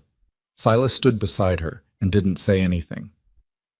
Her temperature is almost normal, Martha said. She still needs monitoring. The others, she gestured at the two animals sharing the barn. The gray is responding. The brindle I'm still not sure about. But this one, she stopped. Silas waited. This one I was sure about, she said. From the first day. She had too much fight in her, I was sure. You sat with her, he said. I talked to them, she said, slightly stiffly. It helps them. I know that sounds... Pete does it, he said. I know, she said. He's a good man. They stood there for a moment, watching Bella eat, and Silas was aware of the quality of this moment. The warmth of the barn, the smell of hay, and the faint antiseptic smell of Martha's work, the sound of a heifer eating who 4 days ago had been on the floor. He was also aware that he was standing close enough to Martha that he could see the line of her jaw and the stubborn set of her mouth, and the dark circles that were still there under her eyes. He'd stopped thinking of her as the woman from the stagecoach, the one Mercer had mocked, and the one he'd been vaguely embarrassed about in the beginning, in the first hour before she'd started talking. He wasn't sure exactly when that had shifted. Somewhere between the water sample and the ride up the ridge, probably. Or maybe the night she'd sat at his kitchen table and said she had been trying to prove this for 2 years. Are you eating enough? He said. She turned to look at him, surprised by the question. I've noticed, he said, that you eat when you remember to and you forget to remember when you're working, and you've been working for 5 days almost without stopping. She considered him for a moment. I eat adequately, she said. You ate 1 biscuit this morning, and it was yesterday's. She opened her mouth, closed it. I'm making supper, he said. Actual supper. You'll sit at the table and eat it. She looked at him for a moment with the expression of someone recalibrating an assumption. Then she looked back at Bella. All right, she said. He made a proper meal. Salt pork and beans and cornbread from scratch. Nothing remarkable, but hot and substantial. Martha sat at the table and ate all of it, which he took as evidence that she had been more hungry than she'd admitted. Pete ate in comfortable silence. Danny ate fast and went back to the barn to check the animals without being asked, which made Pete look at Silas with an expression that said something about the young man's evolution over the past week that neither of them put into words. After supper, Martha sat at the table with her coffee and didn't immediately pick up a journal. This was so unusual that Silas noticed it. What are you thinking about? He said. She looked at the coffee cup. The timing, she said. Ferris's reply, if it comes, will arrive a week before the bank date. That gives us 1 week to do something with whatever he sends. She turned the cup in her hands. And we still don't have direct evidence connecting Mercer personally to the contamination. The sacks, the boot prints, the land records, they tell a story, but a good attorney can complicate a story. She paused. Real is a good attorney. So what do we need? Silas said. We need the source, she said. Where those organisms were cultivated. Who prepared the material in the sacks? She looked up. Mercer has a man of science on staff, you said. Do you know his name, where he operates from? Silas thought. I heard him mentioned once at the cattlemen's meeting, last fall. Someone asked Mercer about his herd health program, and he mentioned a name. I didn't know it, some Eastern name, and said the man worked out of a facility on the north property. He paused. The north property is the Mercer holding that borders my ridge. Martha was very still. The same ridge, she said, where someone has been coming down to access your spring. Yes, Silas said. They looked at each other across the table. If there's a facility on that property, Martha said slowly, and if that facility has equipment consistent with what was used to cultivate those organisms, she stopped. That's not something I can access. That's on Mercer's land. No, Silas said. I wasn't suggesting. I know what you weren't suggesting, he said. And the answer is still no. We build what we build from our side of the fence. If Whitfield talks, if Ferris responds, if the evidence from the spring and the ridge holds up, it may not be enough, she said quietly, for a sheriff who's been eating at Mercer's table. Then we go above the sheriff, he said. She looked at him. There's a federal land office in Boise, he said. What Mercer's been doing, if we can show it across 4 ranches, with documentation, with Whitfield's account, with scientific analysis from a recognized researcher, that's not a local matter anymore. That's a federal matter. Martha's expression shifted. Not immediately, but in the considered way of someone testing a new frame against what they already know. Federal involvement takes time, she said. More time than we have before the bank date. The bank date is one problem, Silas said. Mercer is a bigger one. If we focus only on the foreclosure, we stop him temporarily and then he does this to someone else. He leaned forward slightly. You've been chasing this for 2 years. You didn't come here just to save one ranch. She was quiet for a long moment. No, she said. I didn't. Then we build the thing that ends it, he said. Not just the thing that stops the clock. Martha looked at him with the evaluating directness that he'd noticed from the first day. The look that didn't flatter and didn't diminish, that simply assessed what it saw. You sound very certain, she said. I'm not certain at all, he said, but I'm not losing this ranch to a man who poisoned my water and laughed at my wife in the middle of the street. The word landed between them, not wife as a legal term or convenience, but as something else, something that had solidified quietly over 5 days of cold mornings and long evenings and shared weight. Martha looked at the coffee cup again. Her expression was not readable in the way he'd come to be familiar with, but there was something in it that was neither her professional composure nor her exhaustion. Something quieter. All right, she said. Then we build it properly. The next morning brought Frank back from town with a telegraph reply from Tom Whitfield that said, in the clipped economy of telegraph language, remember everything. We'll talk. When do you need me? Martha read it twice. She handed it to Silas, and he read it, and he looked at Frank. Well done, Silas said. Frank shrugged in the way of a man who'd done something significant and didn't need a ceremony about it. He was angry when he left, he said. I told you. Martha was already back at her journal, writing. The morning was clear and the temperature had lifted 2 degrees from the week before, and from the far barn came the sound. Silas stopped and confirmed it because he needed to be sure, the sound of Bella moving around her stall. It was a small thing, an old heifer moving around a cold barn stall. But in a week of things going badly or uncertainly or by the narrowest possible margin, the sound of that animal on her feet was the first thing that felt, clearly and without qualification, like the right direction. Martha didn't look up from the journal. I heard her, she said. Tom Whitfield arrived on a Thursday, 9 days after Frank's telegraph. He came on horseback rather than the stage, which meant he'd ridden 4 days from Boise and arrived looking like it, trail-worn, unshaven, with the particular set of a man who'd made a decision and ridden toward it before he could change his mind. He was somewhere around 50, lean in the way of men who'd worked outdoors their whole lives, with a face that had been weathered past the point of showing age accurately. He pulled up in the yard and looked at the ranch with the specific expression of a man who recognized a failing operation because he'd lived in one.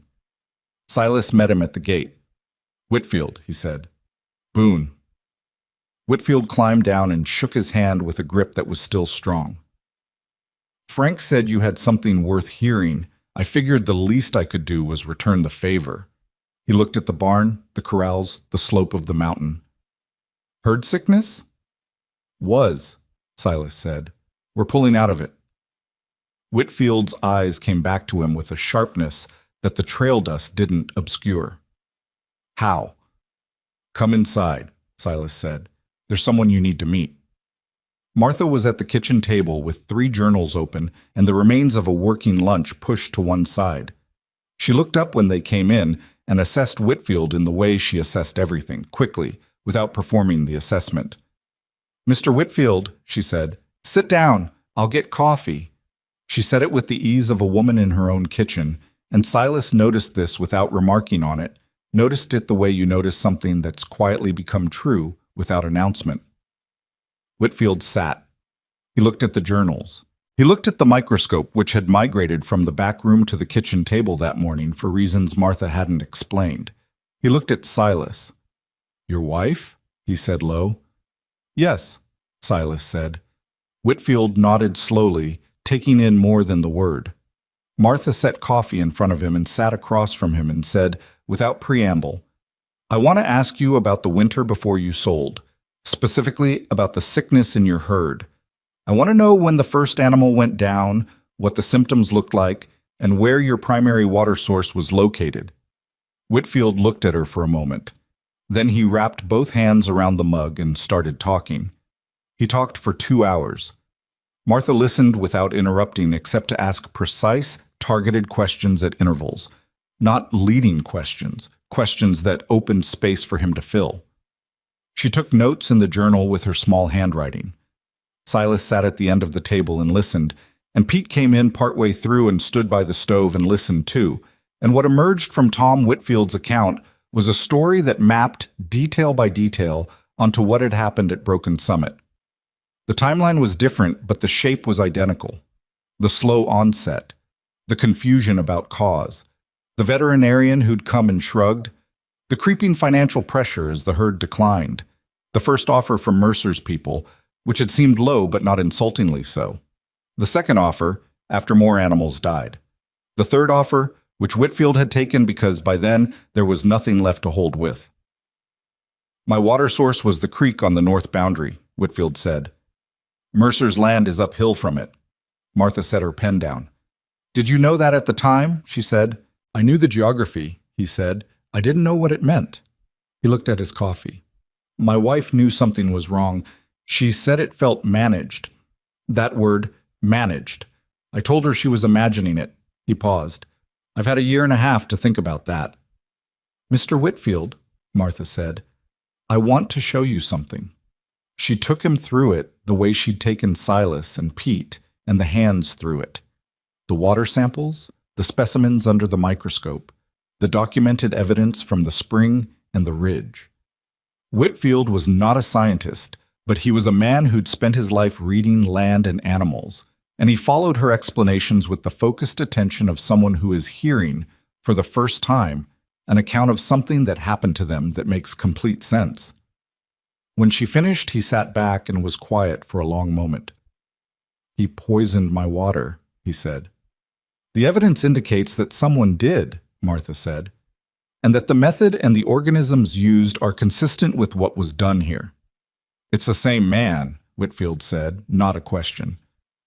"I believe so," she said. Whitfield looked at the table. Something moved through his face that was not simple or clean, grief and rage mixing in the proportions of a man who'd spent a long time with both and still hadn't found a ratio that worked. "I sold for 40 cents on the dollar," he said. "My father built that place. My kids grew up on it." Nobody said anything, because there was nothing useful to say. "What do you need from me?" he said, finally. "A written statement," Martha said. "Detailed. Timeline, symptoms, your water source location, the sequence of Mercer's offers, and when they came relative to the herd decline, signed and witnessed." She looked at him steadily. "And I need you to be willing to repeat it if this comes to a formal proceeding." "It'll come to a formal proceeding?" "I intend for it to," she said. Whitfield looked at Silas. "She always liked this?" "Since the first day," Silas said.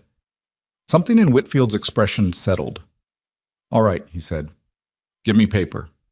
Pete produced the ranch's formal ledger paper, and Whitfield wrote his statement in a slow, deliberate hand at the kitchen table, while Martha reviewed her notes and cross-referenced the timelines. And Silas made a second round of coffee because the afternoon was going cold and the work was not finished. The statement took 3 hours to complete. When Whitfield was done, he signed it, and Pete witnessed it, and Silas witnessed it, and Frank, who had come in from the barn at some point without anyone marking the moment, witnessed it too.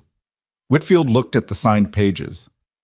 "Is this going to do anything?" he said. "Mercer has people in this county. The sheriff has been to his house for dinner. Reel has papers on file in Silver Fork that probably have more legal weight than anything we put on that table." "Not on their own," Martha said, "but we're not done." "What's left?" "A letter from a scientific authority that corroborates the biological evidence," she said. "And one more thing I haven't been able to secure yet." She hesitated, which was unusual for her. He'd come to see her hesitations as genuinely significant because they were rare. "The source facility, where the organisms were cultivated. If we can establish that Mercer maintained a facility with the equipment and materials necessary to produce what was found in those sacks—" "The north property," Whitfield said. Martha looked at him. "I know that land," he said. My eastern fence ran adjacent to it for 20 years. There's a building up there, Sam. I always thought it was a storage facility. Heavy timber construction sits back from the tree line. I saw men coming and going from it, maybe 3, 4 times over the years. Never thought to ask about it. He paused. I could tell you how to find it. Martha and Silas looked at each other. You said we stay on our side of the fence, Martha said to Silas. I said that, he said, and I agreed with you. You did. A pause.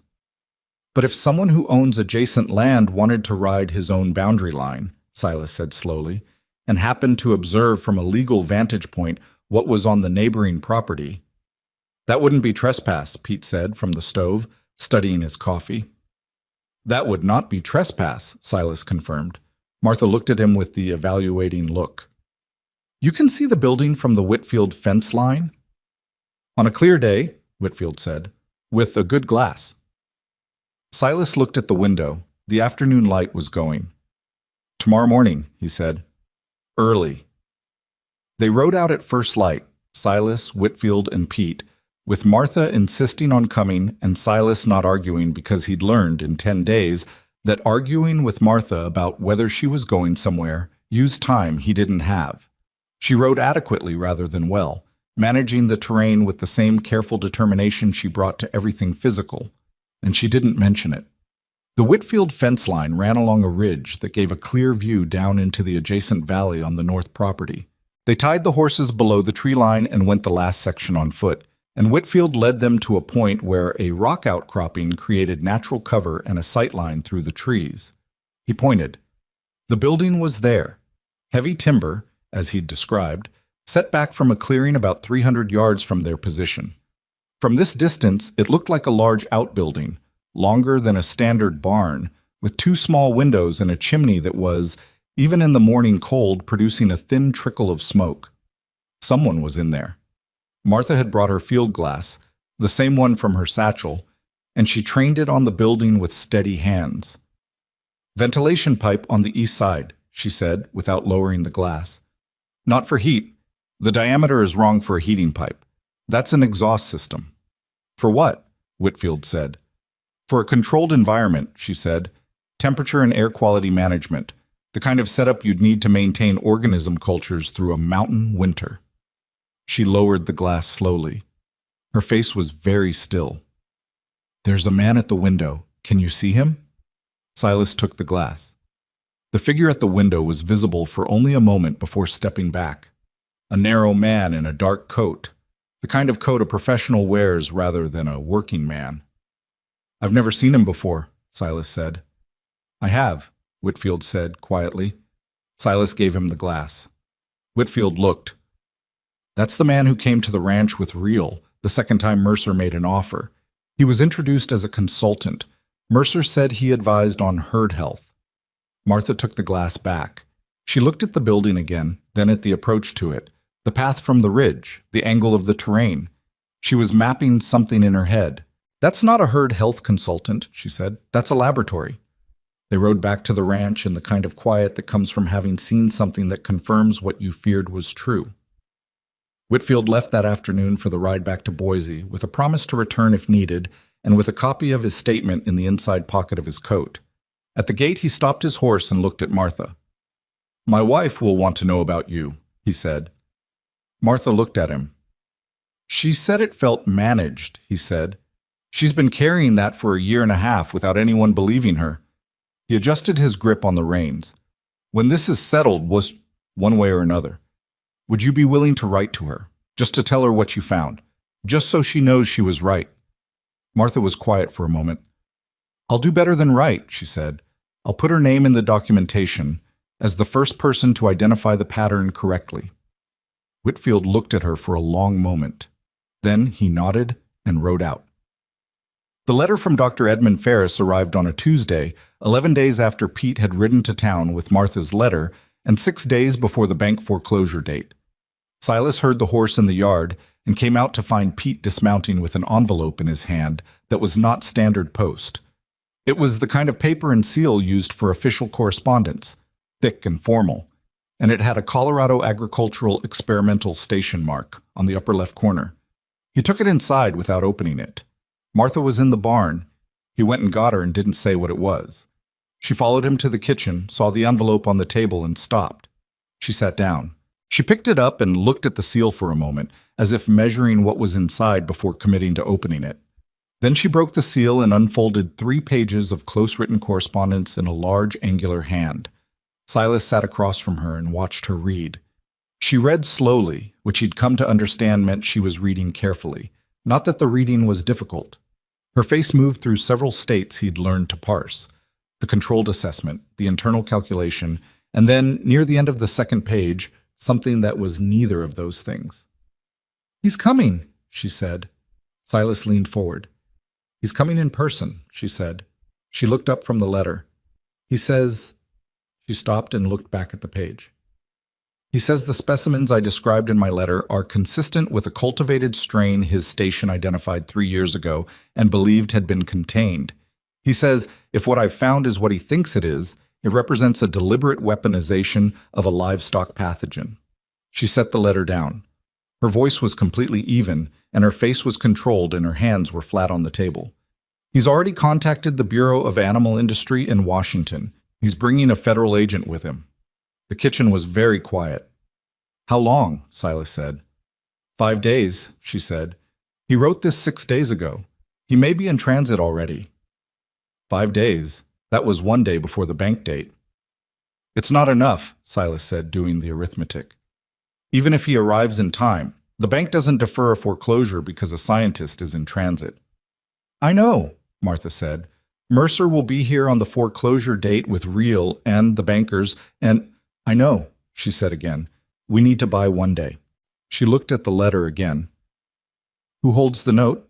Which bank?" "Mountain Territorial," he said. "Frank Aldress runs the Ridgeline branch." "Have you ever had a good relationship with Aldress?" Silas thought about Frank Aldress, who was a cautious man and a fair one, who'd extended the note twice already, and who had looked genuinely uncomfortable at the cattlemen's meeting when Mercer had talked about Broken Summit's prospects. "Decent," he said. "Then go talk to him," Martha said. "Not about the fraud, not yet. Just about an extension. 1 day. Tell him you have a circumstance in transit that materially affects the property's value, and you need 24 hours. She picked up the letter and folded it. "Don't mention Mercer. Don't mention federal involvement. Just ask for 1 day. Aldress might say no." "He might," she said. "But he also might say yes, and right now 1 day is the difference between everything and nothing." Silas rode to town the next morning and sat across from Frank Aldress in the small, overheated office at the back of Mountain Territorial Bank and made his case. He didn't lie. He said there was a development pending that would significantly affect the situation at Broken Summit, and that he needed 24 hours past the deadline to allow it to materialize. Aldress looked at him for a long time. "This development," Aldress said, "does it involve Calvin Mercer?" Silas paused. "What makes you ask that?" Aldress looked at his desk. He was a small man in a good suit with the careful manner of someone who had spent a career managing the gap between what people said and what they meant. "Mercer has spoken to me twice in the past 2 weeks," he said carefully. "He is very interested in the resolution of your note." "I imagine he is," Silas said. Aldress looked at his hands. Then he said, with the particular neutrality of a man choosing his words on a narrow path, "I can defer the formal proceeding by 24 hours for administrative purposes. It's within my authority to do so." He looked up. "That's all I can do." "That's all I need," Silas said. Aldress nodded once. "Good luck, Boone." Silas rode back to the ranch and told Martha, who received the news with the same controlled expression she received most things, and then immediately started writing a letter to the county land registrar in Silver Fork, which meant she was already 3 steps ahead. The next 5 days at Broken Summit were the kind of days that compress in memory because they were both endless and too fast simultaneously. Martha completed her documentation, the full scientific record, organized chronologically and cross-indexed, running to 47 pages in her precise handwriting, with copies of the specimen photographs and the field diagrams and the annotated timeline of the herd decline, and Whitfield's signed statement appended at the back. She gave Silas the original and made 2 copies herself, working by lantern light 2 nights in a row. her hand cramping enough that she switched to her left on the second night for 2 hours and continued. He found her doing this at midnight on the second night and stood in the doorway. "Let me help," he said. She looked at her left hand, at the page, at the copying work remaining. "Can you write legibly?" she said. "Legibly enough." She passed him the pages and he sat down and started copying. They worked side by side for 2 hours, the only sound the scratch of 2 pens and the occasional shuffle of pages. And Silas thought about the fact that 3 weeks ago he hadn't known this woman existed, and now here they were at midnight with the ranch's whole future balanced on 47 pages of scientific documentation and the arrival of a train from Colorado. "Martha," he said. She said, not looking up. "When this is over," he said, "whatever way it goes, I want you to know—" "Oh, don't," she said, not unkindly. "I haven't said anything yet." "I know what you're going to say," she said, "and I'd rather you say it when we know how this ends. Things said before a battle have a way of feeling different after one." She turned a page. One way or another. He wasn't sure if that was wisdom or self-protection. Probably both. He kept copying. Dr. Edmund Ferris arrived on Friday evening, one day before the bank date and one day after the extension Aldris had granted. He came on the stage. He was 60, compact, with close-cropped white hair, and the alert, unconventional manner of a man who had spent decades looking at things most people couldn't see. And he was accompanied by a man named Calder, who wore a government suit and had the patient, contained manner of a federal officer who had seen a great many things and was professionally unmoved by most of them. Martha met them at the stage stop. Silas stood back and watched the reunion. It was not warm in the way of people who had parted on good terms. It was the more complex warmth of two people who had had a significant professional relationship, some portion of which had been difficult, and who had arrived at a mutual respect that was real but earned. Ferris shook her hand and then looked at her with the evaluating attention of a teacher who is assessing whether his former student is as good as the letter suggested. "Show me what you have," he said. She showed him that evening at the kitchen table, while Calder sat quietly and took notes in a small book. Ferris went through the documentation with the focused intensity of a man reading his own language, asking questions that were narrow and precise, and that Martha answered without hesitation. At several points, he asked her to walk him back through a specific measurement or collection method, and she did so with the patience of someone confident enough in her work to welcome scrutiny. At the end of 2 hours, Ferris sat back and looked at Calder. "This is consistent with the Ridgeback strain," he said. "The thermal tolerance data matches what we documented in our 1879 paper. The cultivation markers in the sac samples," he tapped a page, "this isn't wild-caught. This was grown in a controlled environment." He looked at Martha. "Your documentation is thorough, better than thorough." "I had time to prepare," she said. "You had the right instincts," he said, "which is what the station never wanted to give you credit for." He said this simply, without performance, the way a man states a fact he has decided not to avoid anymore. "I should have argued harder for your position." "You couldn't have known it would come to this," she said. "No," he said. "But I knew your work was good. That part I could have argued." He turned to Calder. "What do you need from your end?" Calder looked up from his notes. "A site inspection of the facility on the north property, if we can secure access legally. The documentation here is strong enough to support a warrant, in my judgment. I'll wire Washington tonight and request authorization." He looked at Silas. "The foreclosure proceeding is tomorrow morning?" 10 o'clock, Silas said. "Then we need to move quickly in the morning," Calder said. He had the methodical certainty of a man who had done this before. "I'll want the local sheriff present, not because I need him, but because excluding him creates problems." "The sheriff is—" Silas started. "Complicated," Martha said. "I understand," Calder said without expression. "I've dealt with complicated sheriffs. Let me handle that."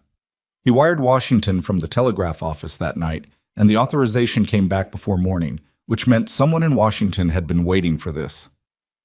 The night before the foreclosure, Silas couldn't sit still. He walked the ranch in the dark, the yard, the barn, the fence line along the south field. The cattle were quiet. Bella was in the east paddock now, fully on her feet, moving with a wariness that wasn't yet confidence but was getting there. The gray had recovered. The brindle was still uncertain but had eaten that morning, which Martha had noted in the journal with the same handwriting she used for everything, and which Silas had read as a better sign than she'd let it be called. 7 of the original 12 were going to make it. He'd stopped counting deaths and started counting survivors. He stopped at the paddock fence and looked at Bella in the dark. "We're not done yet," he told her. She looked at him with the flat and curious gaze of a heifer who had fought an invisible enemy for 3 weeks and survived it, and was not particularly interested in sentiment. He went back inside. Martha was at the table. "You should sleep," he said. "I will," she said. "In a bit." She had the documentation stacked in front of her, the original and both copies, organized and sealed. She'd put them in a leather case that she'd stitched a carrying strap onto with her own hands, a practical solution to a practical problem. "Silas, if this doesn't go the way we need it to go tomorrow—" "Martha, let me finish," she said quietly. "If it doesn't go the way we need, I want you to know that the documentation exists in 3 places now and that Ferris has the copy. Whatever happens to this ranch, the record exists. It won't disappear." She looked at him. "Mercer doesn't win permanently, even if tomorrow is bad." "Tomorrow isn't going to be bad," he said. He wasn't certain of this, but he said it the way you say the things that need to be said before a hard morning. She looked at him for a moment. "I found something else," she said, "when I was organizing the final documentation tonight." He waited. "In the specimen samples from the second set of sacks, the ones from the ridge, the unused ones." She opened the journal to a marked page. "I found a secondary marker I hadn't identified in the first samples, a mineral residue, specific to the cultivation medium used to keep the organisms viable." She turned the journal toward him. "That mineral signature is not from your mountain. It's not regional geology. It's a manufactured compound used in laboratory incubation procedures. Which means the organisms weren't just cultivated in a controlled facility. They were cultivated in a specific type of facility, using a specific type of process, and the signature of that process is detectable in the material." She tapped the journal page. "Ferris confirmed it tonight. He's seen the signature before, in samples from a laboratory fire in Denver in 1881. The same compound, the same source." Silas stared at the journal page. "The Denver fire," he said. He dredged up the memory of something he'd read years ago in a newspaper. A laboratory burned. Someone died. "A researcher named Costigan," Martha said. "He was working on parasite cultivation for agricultural applications. The fire was ruled accidental." She looked up. "Ferris said Costigan's assistant disappeared after the fire. Was never accounted for." "The man in the building on the north property," Silas said. "I don't know that," Martha said, "but Calder does now. I told him an hour ago." She closed the journal. "He made a second wire to Washington." Silas sat down at the table across from her. Outside, the mountain was dark and still. And tomorrow was coming whether they were ready or not. 7 cattle alive in his barn. 47 pages of documentation in a leather case with a hand-stitched strap. A federal officer asleep in the bunkhouse next to Dr. Edmund Ferris, who had come from Colorado to say out loud what Martha had been saying for 2 years. "I think we have enough," Silas said. "Almost," Martha said. She turned one more page. "We have enough for tomorrow. What comes after tomorrow is going to take longer." "I can live with longer," he said. She looked at him across the table. "So can I," she said. The morning of the foreclosure came in gray and cold, the way serious mornings often do in the mountains. No drama in the sky, just a flat pewter light that made everything look like it had been waiting a long time. Silas was up at 4. He didn't try to sleep past 3:30 because there was no point. He dressed in the dark and built up the stove and stood at the kitchen window with coffee and watched the yard take shape as the light came slowly in. The barn, the corrals, the east paddock where Bella stood at the fence rail looking back at him with the mild and curious patience of an animal who has survived something and moved on from it. He heard Martha's door at 5. She came out already dressed, hairpinned, carrying the leather documentation case by its stitched strap. She set it on the table and poured coffee and sat down and looked at the case and didn't say anything. Neither did he. They sat like that for a while, which was one of the things Silas had come to understand about the particular way they occupied the same space. They didn't need to fill it. It had taken him a week to stop being surprised by this, and another week to be grateful for it. Pete came in at 5:30. Then Danny, who was moving with the contained energy of someone young enough that tension expressed itself as readiness rather than dread. Frank came last, quietest, and stood by the stove and drank his coffee without sitting down. Ferris appeared from the bunkhouse at 6, looking like a man who had slept adequately and thought better for it. Calder was behind him, already in his government coat, already carrying his document case. He'd wired Washington twice more through the night. Pete had ridden to the telegraph office at midnight on his behalf. And both times responses had come back within the hour, which meant people at the federal level were awake and paying attention to this, and had been for longer than yesterday. "The sheriff," Calder said when he came in. "I need to speak with him before 10. "He'll be with Mercer," Silas said. "Probably," Calder said. "That's fine. I'd rather speak with him in that context than pull him away from it. Men behave more honestly when they're with the people they're trying to protect." Silas looked at him. "I've done this before," Calder said, without arrogance, just stating a fact. They rode into Ridgeline at 8:30, Silas and Martha in the wagon, the others on horseback, the leather case in Martha's lap. The town had the heightened, slightly suspended quality of a place where something is about to happen, and most people know it, but nobody is saying so directly. There were more horses at the rail in front of the bank than a Tuesday morning warranted. Silas recognized two of Mercer's hands, and a man he knew worked for Real's office. He also recognized, standing near the post office with his hat in his hands and a look of concentrated anxiety, Tom Whitfield. Silas pulled the wagon up and looked at him. "You came back." "Told you I would," Whitfield said. "My wife made me." He looked at Martha. "She said if I didn't show up, she'd make the trip herself, and she's more frightening than anything Mercer's got." Martha looked at him with something that was not quite a smile, but was its direct neighbor.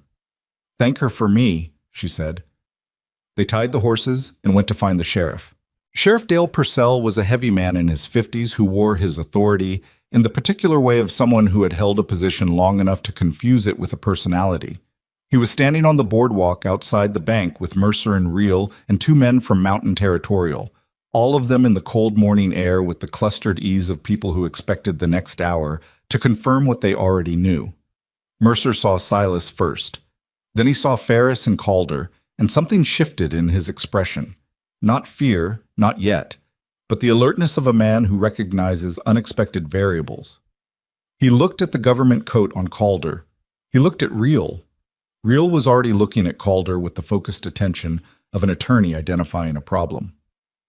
"Boone," Mercer said, his voice carrying its usual easy volume. "This is more of a party than I expected." "Mr. Mercer," Calder said, stepping forward before Silas could speak. He produced his credentials from his inside coat pocket and held them out, not aggressively, just plainly, the way you present something that speaks for itself. "My name is James Calder. I'm an agent with the Bureau of Animal Industry, operating under federal authority. I'd like a few minutes of your time and Sheriff Purcell's time before the 10 o'clock proceeding." Purcell looked at the credentials. His face went through several things in quick sequence. Mercer said, "I'm not aware that a bank proceeding requires federal involvement." "It doesn't," Calder said pleasantly. "The proceeding can go forward as scheduled. I have a separate matter to discuss that happens to be relevant to the parties present." He looked at Purcell. "Sheriff, do you have somewhere we can speak privately?" Purcell looked at Mercer. This was the thing Silas had worried about. The look, the implicit question, the years of dinners and handshakes and accumulated obligation flowing in one moment between two men. But Calder was watching Purcell too, and what he said next was quiet and direct and addressed only to the sheriff. "This concerns a federal investigation into deliberate contamination of livestock water sources across 4 counties. I think you'll want to hear it before the proceeding rather than after." The word federal did what it always does. It changed the geometry of the room. Purcell said, "My office is 2 doors down." They went 2 doors down. Silas stayed outside with Martha and the others.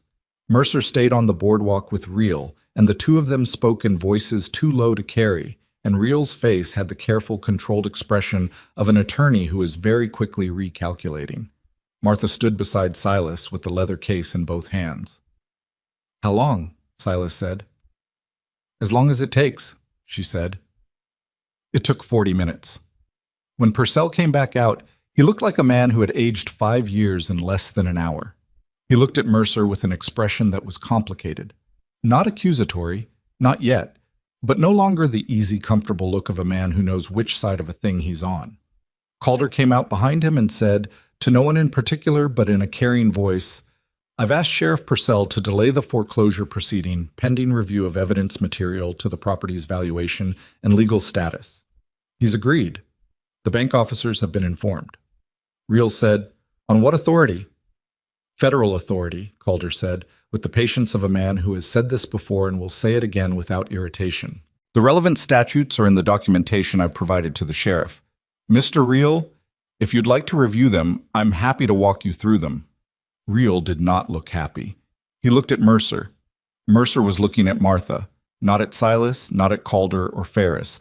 At Martha, who was standing with the leather case and her plain brown coat and her traveling bonnet that had seen better days, the same woman he'd mocked in the middle of this same street 3 weeks ago. His expression had changed from what it had been on the boardwalk. The easy amusement was gone. What was there instead was something harder and more calculating, the expression of a man who is running numbers and not liking the results. Martha looked back at him without changing her expression at all. Calder said, "I'll need to speak with Mr. Mercer next, and with you, Mr. Reel." He looked at the attorney. "I'd recommend having your own counsel present. Not Reel, independent counsel. I'm giving you that advice as a courtesy." Mercer said, "I don't know what you think you have."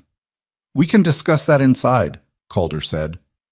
The next 2 hours unfolded with the particular grinding pace of legal and official process, which is not dramatic in the way that anticipation makes you expect.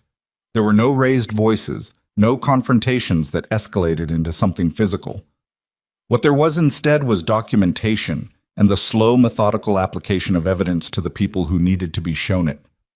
Ferris presented his scientific analysis to Purcell and the 2 bank officers in Purcell's office.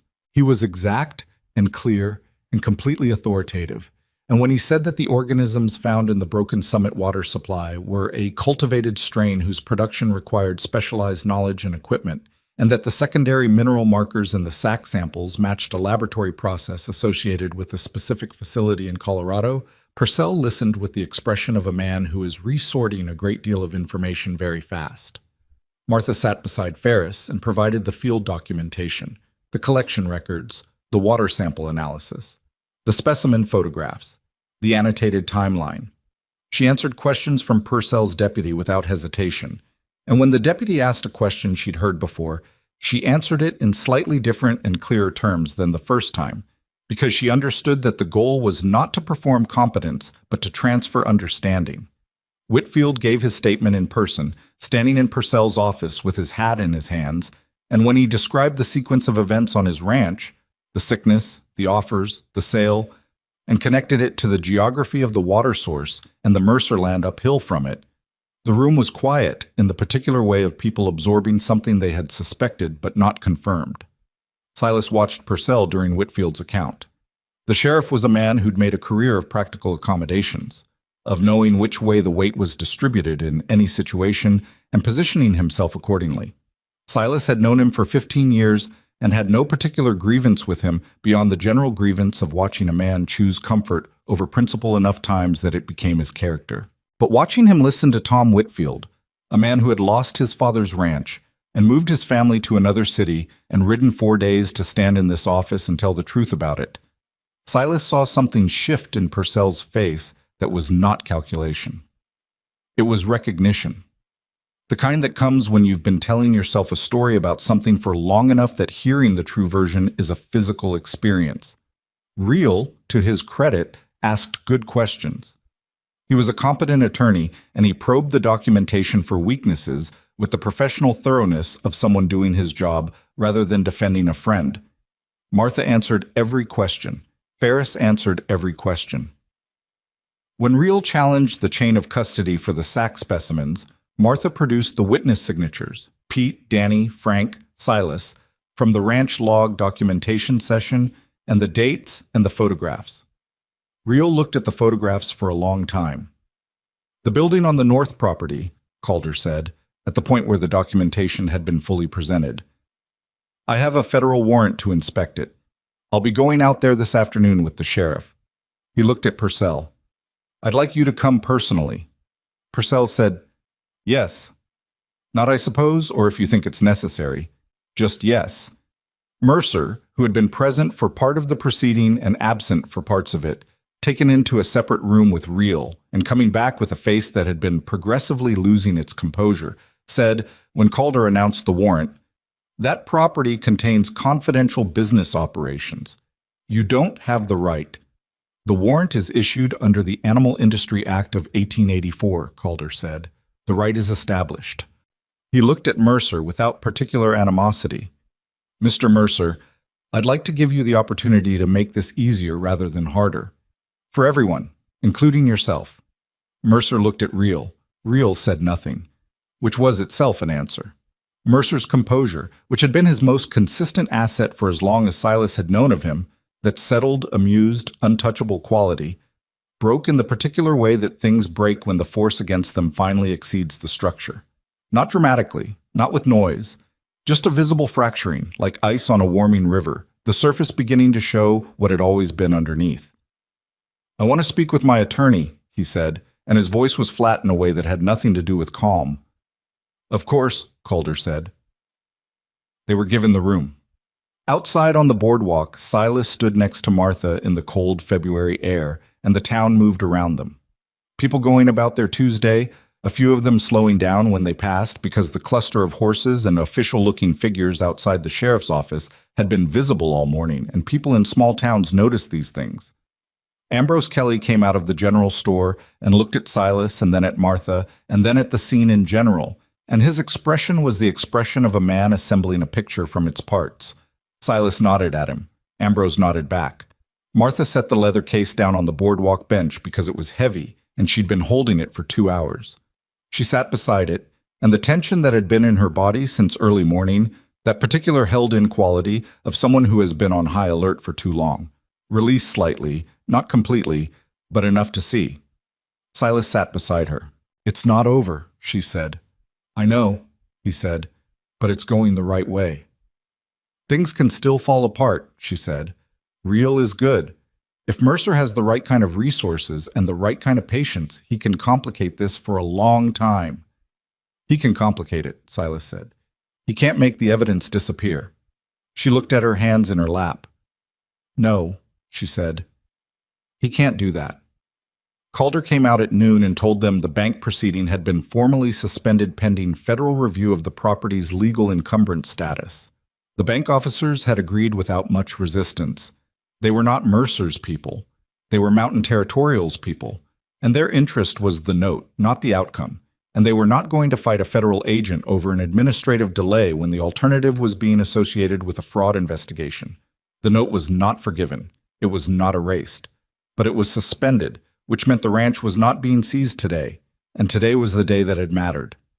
Purcell rode out to the north property that afternoon with Calder and Ferris and 2 deputies, and what they found in the heavy timber building confirmed what the documentation had indicated, and then exceeded it. The man Whitfield had identified as Mercer's consultant. His name turned out to be Avery Stills, and he had indeed worked under the researcher who died in the Denver laboratory fire, attempted to destroy materials when he heard the horses in the yard, and managed to burn perhaps a third of what was there before the deputies got the door open. 2/3 was enough. Ferris spent 3 hours in that building, and when he came out, his face was set in the particular way of a scientist who has found what he was looking for and is not happy about it. It's a full cultivation laboratory, he told Calder on the ride back. Equipment I haven't seen outside of a major research institution. Stills knew what he was doing, probably better than the man he worked under. He paused. There are records, partial because of the fire, but enough to show a production timeline going back at least 4 years. 4 years, Calder said, at minimum. Silas did the arithmetic in the saddle, counting back 4 years, counting the ranches he knew had changed hands, the families he knew had left the valley. It was more than 4. Stills was taken into federal custody that evening. 2 days later, after a conversation with Calder that lasted several hours and to which Reel was not admitted, Mercer was arrested on charges including deliberate contamination of livestock water sources, fraudulent acquisition of property, and conspiracy under the animal industry statutes. The charges were federal, which meant they went to a court that was not located in Silver Fork and did not share a dinner table with the defendant. Reel filed papers. Reel filed more papers. Reel was very good at filing papers. None of the papers made the evidence disappear. The weeks that followed were not simple. Nothing about the legal process was fast or clean, and Silas would be the first to say that what he'd expected, some clear, definitive moment of vindication, was not what he got.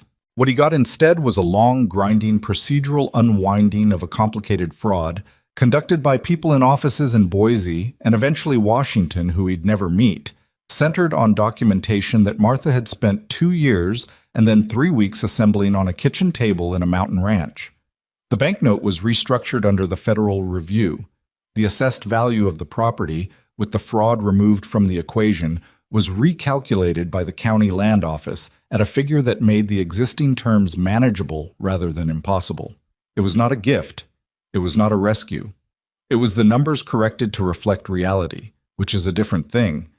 The 4 ranches Mercer had acquired through the scheme became the subject of a separate federal proceeding regarding fraudulent acquisition. The Whitfield land was among them. What would eventually happen with those properties was not yet clear when the snow began to melt on Broken Summit in early April. These things move at their own speed, but the fact that they were in proceeding meant they weren't Mercer's anymore, which was a start. Tom Whitfield came back to Ridgeline twice in the spring, both times to give depositions. The second time he brought his wife, a small, direct woman named Clara, who shook Martha's hand and held it for a moment and said, "You believed something was wrong before you had the evidence to prove it. That's not science, that's character." Martha seemed uncertain what to do with this, which Clara appeared to understand and changed the subject to the cattle. The herd at Broken Summit recovered. Not all of it. 7 of the 12, as Silas had counted, and 7 was what they had going into spring. But the contamination was gone from the water source, the spring running clean now, as Martha had confirmed with samples collected weekly for 2 months, and the 7 animals that had made it were mountain-bred and stubborn, and in Bella's case, apparently interested in ensuring that everyone knew it. Ferris returned to Fort Collins with copies of the documentation and published a paper the following autumn in the Journal of Agricultural Science on deliberate bovine parasite cultivation as a method of property fraud. Martha was listed as co-author, which Ferris had insisted on and which Martha had argued about briefly and then accepted. The paper was read by perhaps 300 people in the country. One of them was a rancher in Wyoming who recognized the symptoms described and wrote to the journal address and eventually to Martha directly, which began a correspondence that would continue for years. The name people in Ridgeline used for Martha changed, as names do when the story changes. The mocking version disappeared first. These things don't survive contact with the truth. They just stop being said, which is not the same as being taken back, but is what there is. The new name came from somewhere Silas couldn't precisely identify, possibly Ambrose Kelly, who talked to everyone, possibly Whitfield's Clara, who had a gift for phrasing things in ways that stuck. The woman who saved the valley. Not the fat woman. Not Boone's wife. The woman who saved the valley. Martha knew about it. She didn't mention it. She kept working. There were things about her that didn't change and wouldn't. She still ate when she remembered to and forgot to remember when she was working. She still fell asleep over journals and woke up with ink marks on her wrist from the pen she'd been holding. She still talked to the cattle, which Pete approved of, and Danny now did too, though Danny was less systematic about it. She was not easy to live with in the way that effortless people are easy to live with. She had opinions, and she stated them, and she was right about things often enough that being wrong landed with more weight than it would have otherwise. And she was not graceful about being wrong. She was human about it, which meant she was slightly stiff and correct afterward in a way that Silas had learned to recognize as her version of an apology. He was not perfect either. He was short-tempered in the mornings before coffee and inclined to silence when the silence would have been better broken, and he held on to worry the way some men hold on to money. Too tight, past the point of usefulness. He had a tendency to assume the worst about how things would go that Martha called a failure of imagination, and that he called experience, and that they disagreed about productively enough that it had become something between a joke and a philosophy. They were married properly in May by a justice of the peace in Silver Fork, with Pete as witness and Danny standing near the door looking moved in the way of young men who are experiencing someone else's life milestone and feeling the weight of their own future in it. Frank stayed at the ranch with the cattle because someone had to, and because Frank was Frank. It was not a romantic ceremony. Martha wore her second-best dress, and Silas wore the coat he used for cattlemen's meetings, and the justice of the peace was a practical man who got through the words at a pace that suggested he had other appointments. Afterward, they ate at the hotel dining room. A good meal, not a celebration in the theatrical sense, but in the quieter sense of people who have been through something together and are sitting down to eat and are glad of it. Walking back to the wagon, Pete said to Silas, in the private way of men who've worked together long enough that they speak in shorthand, "You know what your father would have said." Silas thought about his father, who had built the ranch with bad lumber and determination, and who had died believing it was the best thing he'd ever made. "He would have said I was lucky," Silas said. "He would have said more than that," Pete said. Silas looked at Martha walking ahead of them to the wagon, the leather case over one shoulder. She had the documentation with her. She nearly always had the documentation with her. She was working on a follow-up correspondence to Calder about the Whitfield proceedings, and her hat slightly crooked in the wind, and her attention already somewhere Silas would have to ask about later. "Yeah," he said. He would have. There's something that people who've never been truly desperate tend to misunderstand about the nature of rescue. They imagine it as a rival, someone coming who has what you need, who solves the thing that's broken and leaves the situation corrected. What it actually is, in the cases that matter, is more like recognition. Someone shows up who sees the problem clearly, who is not distracted by what the problem looks like, or who is carrying it, or whether the person carrying it fits the shape of someone who should be helped, who simply sees it and applies their best knowledge to it and refuses to stop when the stopping would be easier. Martha Calloway did not save Broken Summit Ranch because she was a scientist. She saved it because she was paying attention when everyone else was looking elsewhere, because she understood that the thing presenting itself as bad luck was in fact a decision someone had made, and that decisions leave evidence, and that evidence, properly gathered, is more powerful than anything you can buy or intimidate or laugh off a stagecoach step. She had known this for 2 years before she arrived on that step. She had carried it through offices that dismissed her and institutions that underpaid her, and a world that had a very specific and limited idea of what a woman who looked like her could know or do or be worth. She had not been made smaller by any of it. That is not a simple thing. It is not something that happens naturally or easily or without cost. Anyone who has carried real knowledge in a body that the world keeps telling them disqualifies them, understands the particular daily labor of it, of staying intact, of not beginning to believe the verdict that's being handed down around you. Martha stayed intact. She came up the mountain with her trunks full of instruments and her journals full of evidence and her mind full of 2 years of work. And she did not ask anyone's permission to know what she knew. That was the thing about her that Silas never stopped being struck by. In the years that followed, when the ranch was healthy and the legal proceedings were concluded and Broken Summit had become the kind of place his father had believed it could be. Not that she'd been right, that she'd stayed right in the face of every reason to doubt herself, and that she'd applied that rightness practically and precisely to the problem in front of her, and that the result was 7 cattle who'd survived something they weren't supposed to survive, and a ranch that stood when it had been engineered to fall. He said something like this to her once, in the late spring, sitting on the porch after supper when the mountain was doing the thing it does in May, the light going gold on the high slopes, the smell of snowmelt coming down through the pines. He said he didn't know how to tell her what it meant, what she'd done, in a way that was adequate to the actual size of it. She sat with this for a moment in the way she sat with most things, not dismissing it, but turning it over, checking it from different angles. "You let me work," she said finally. "That was most of it."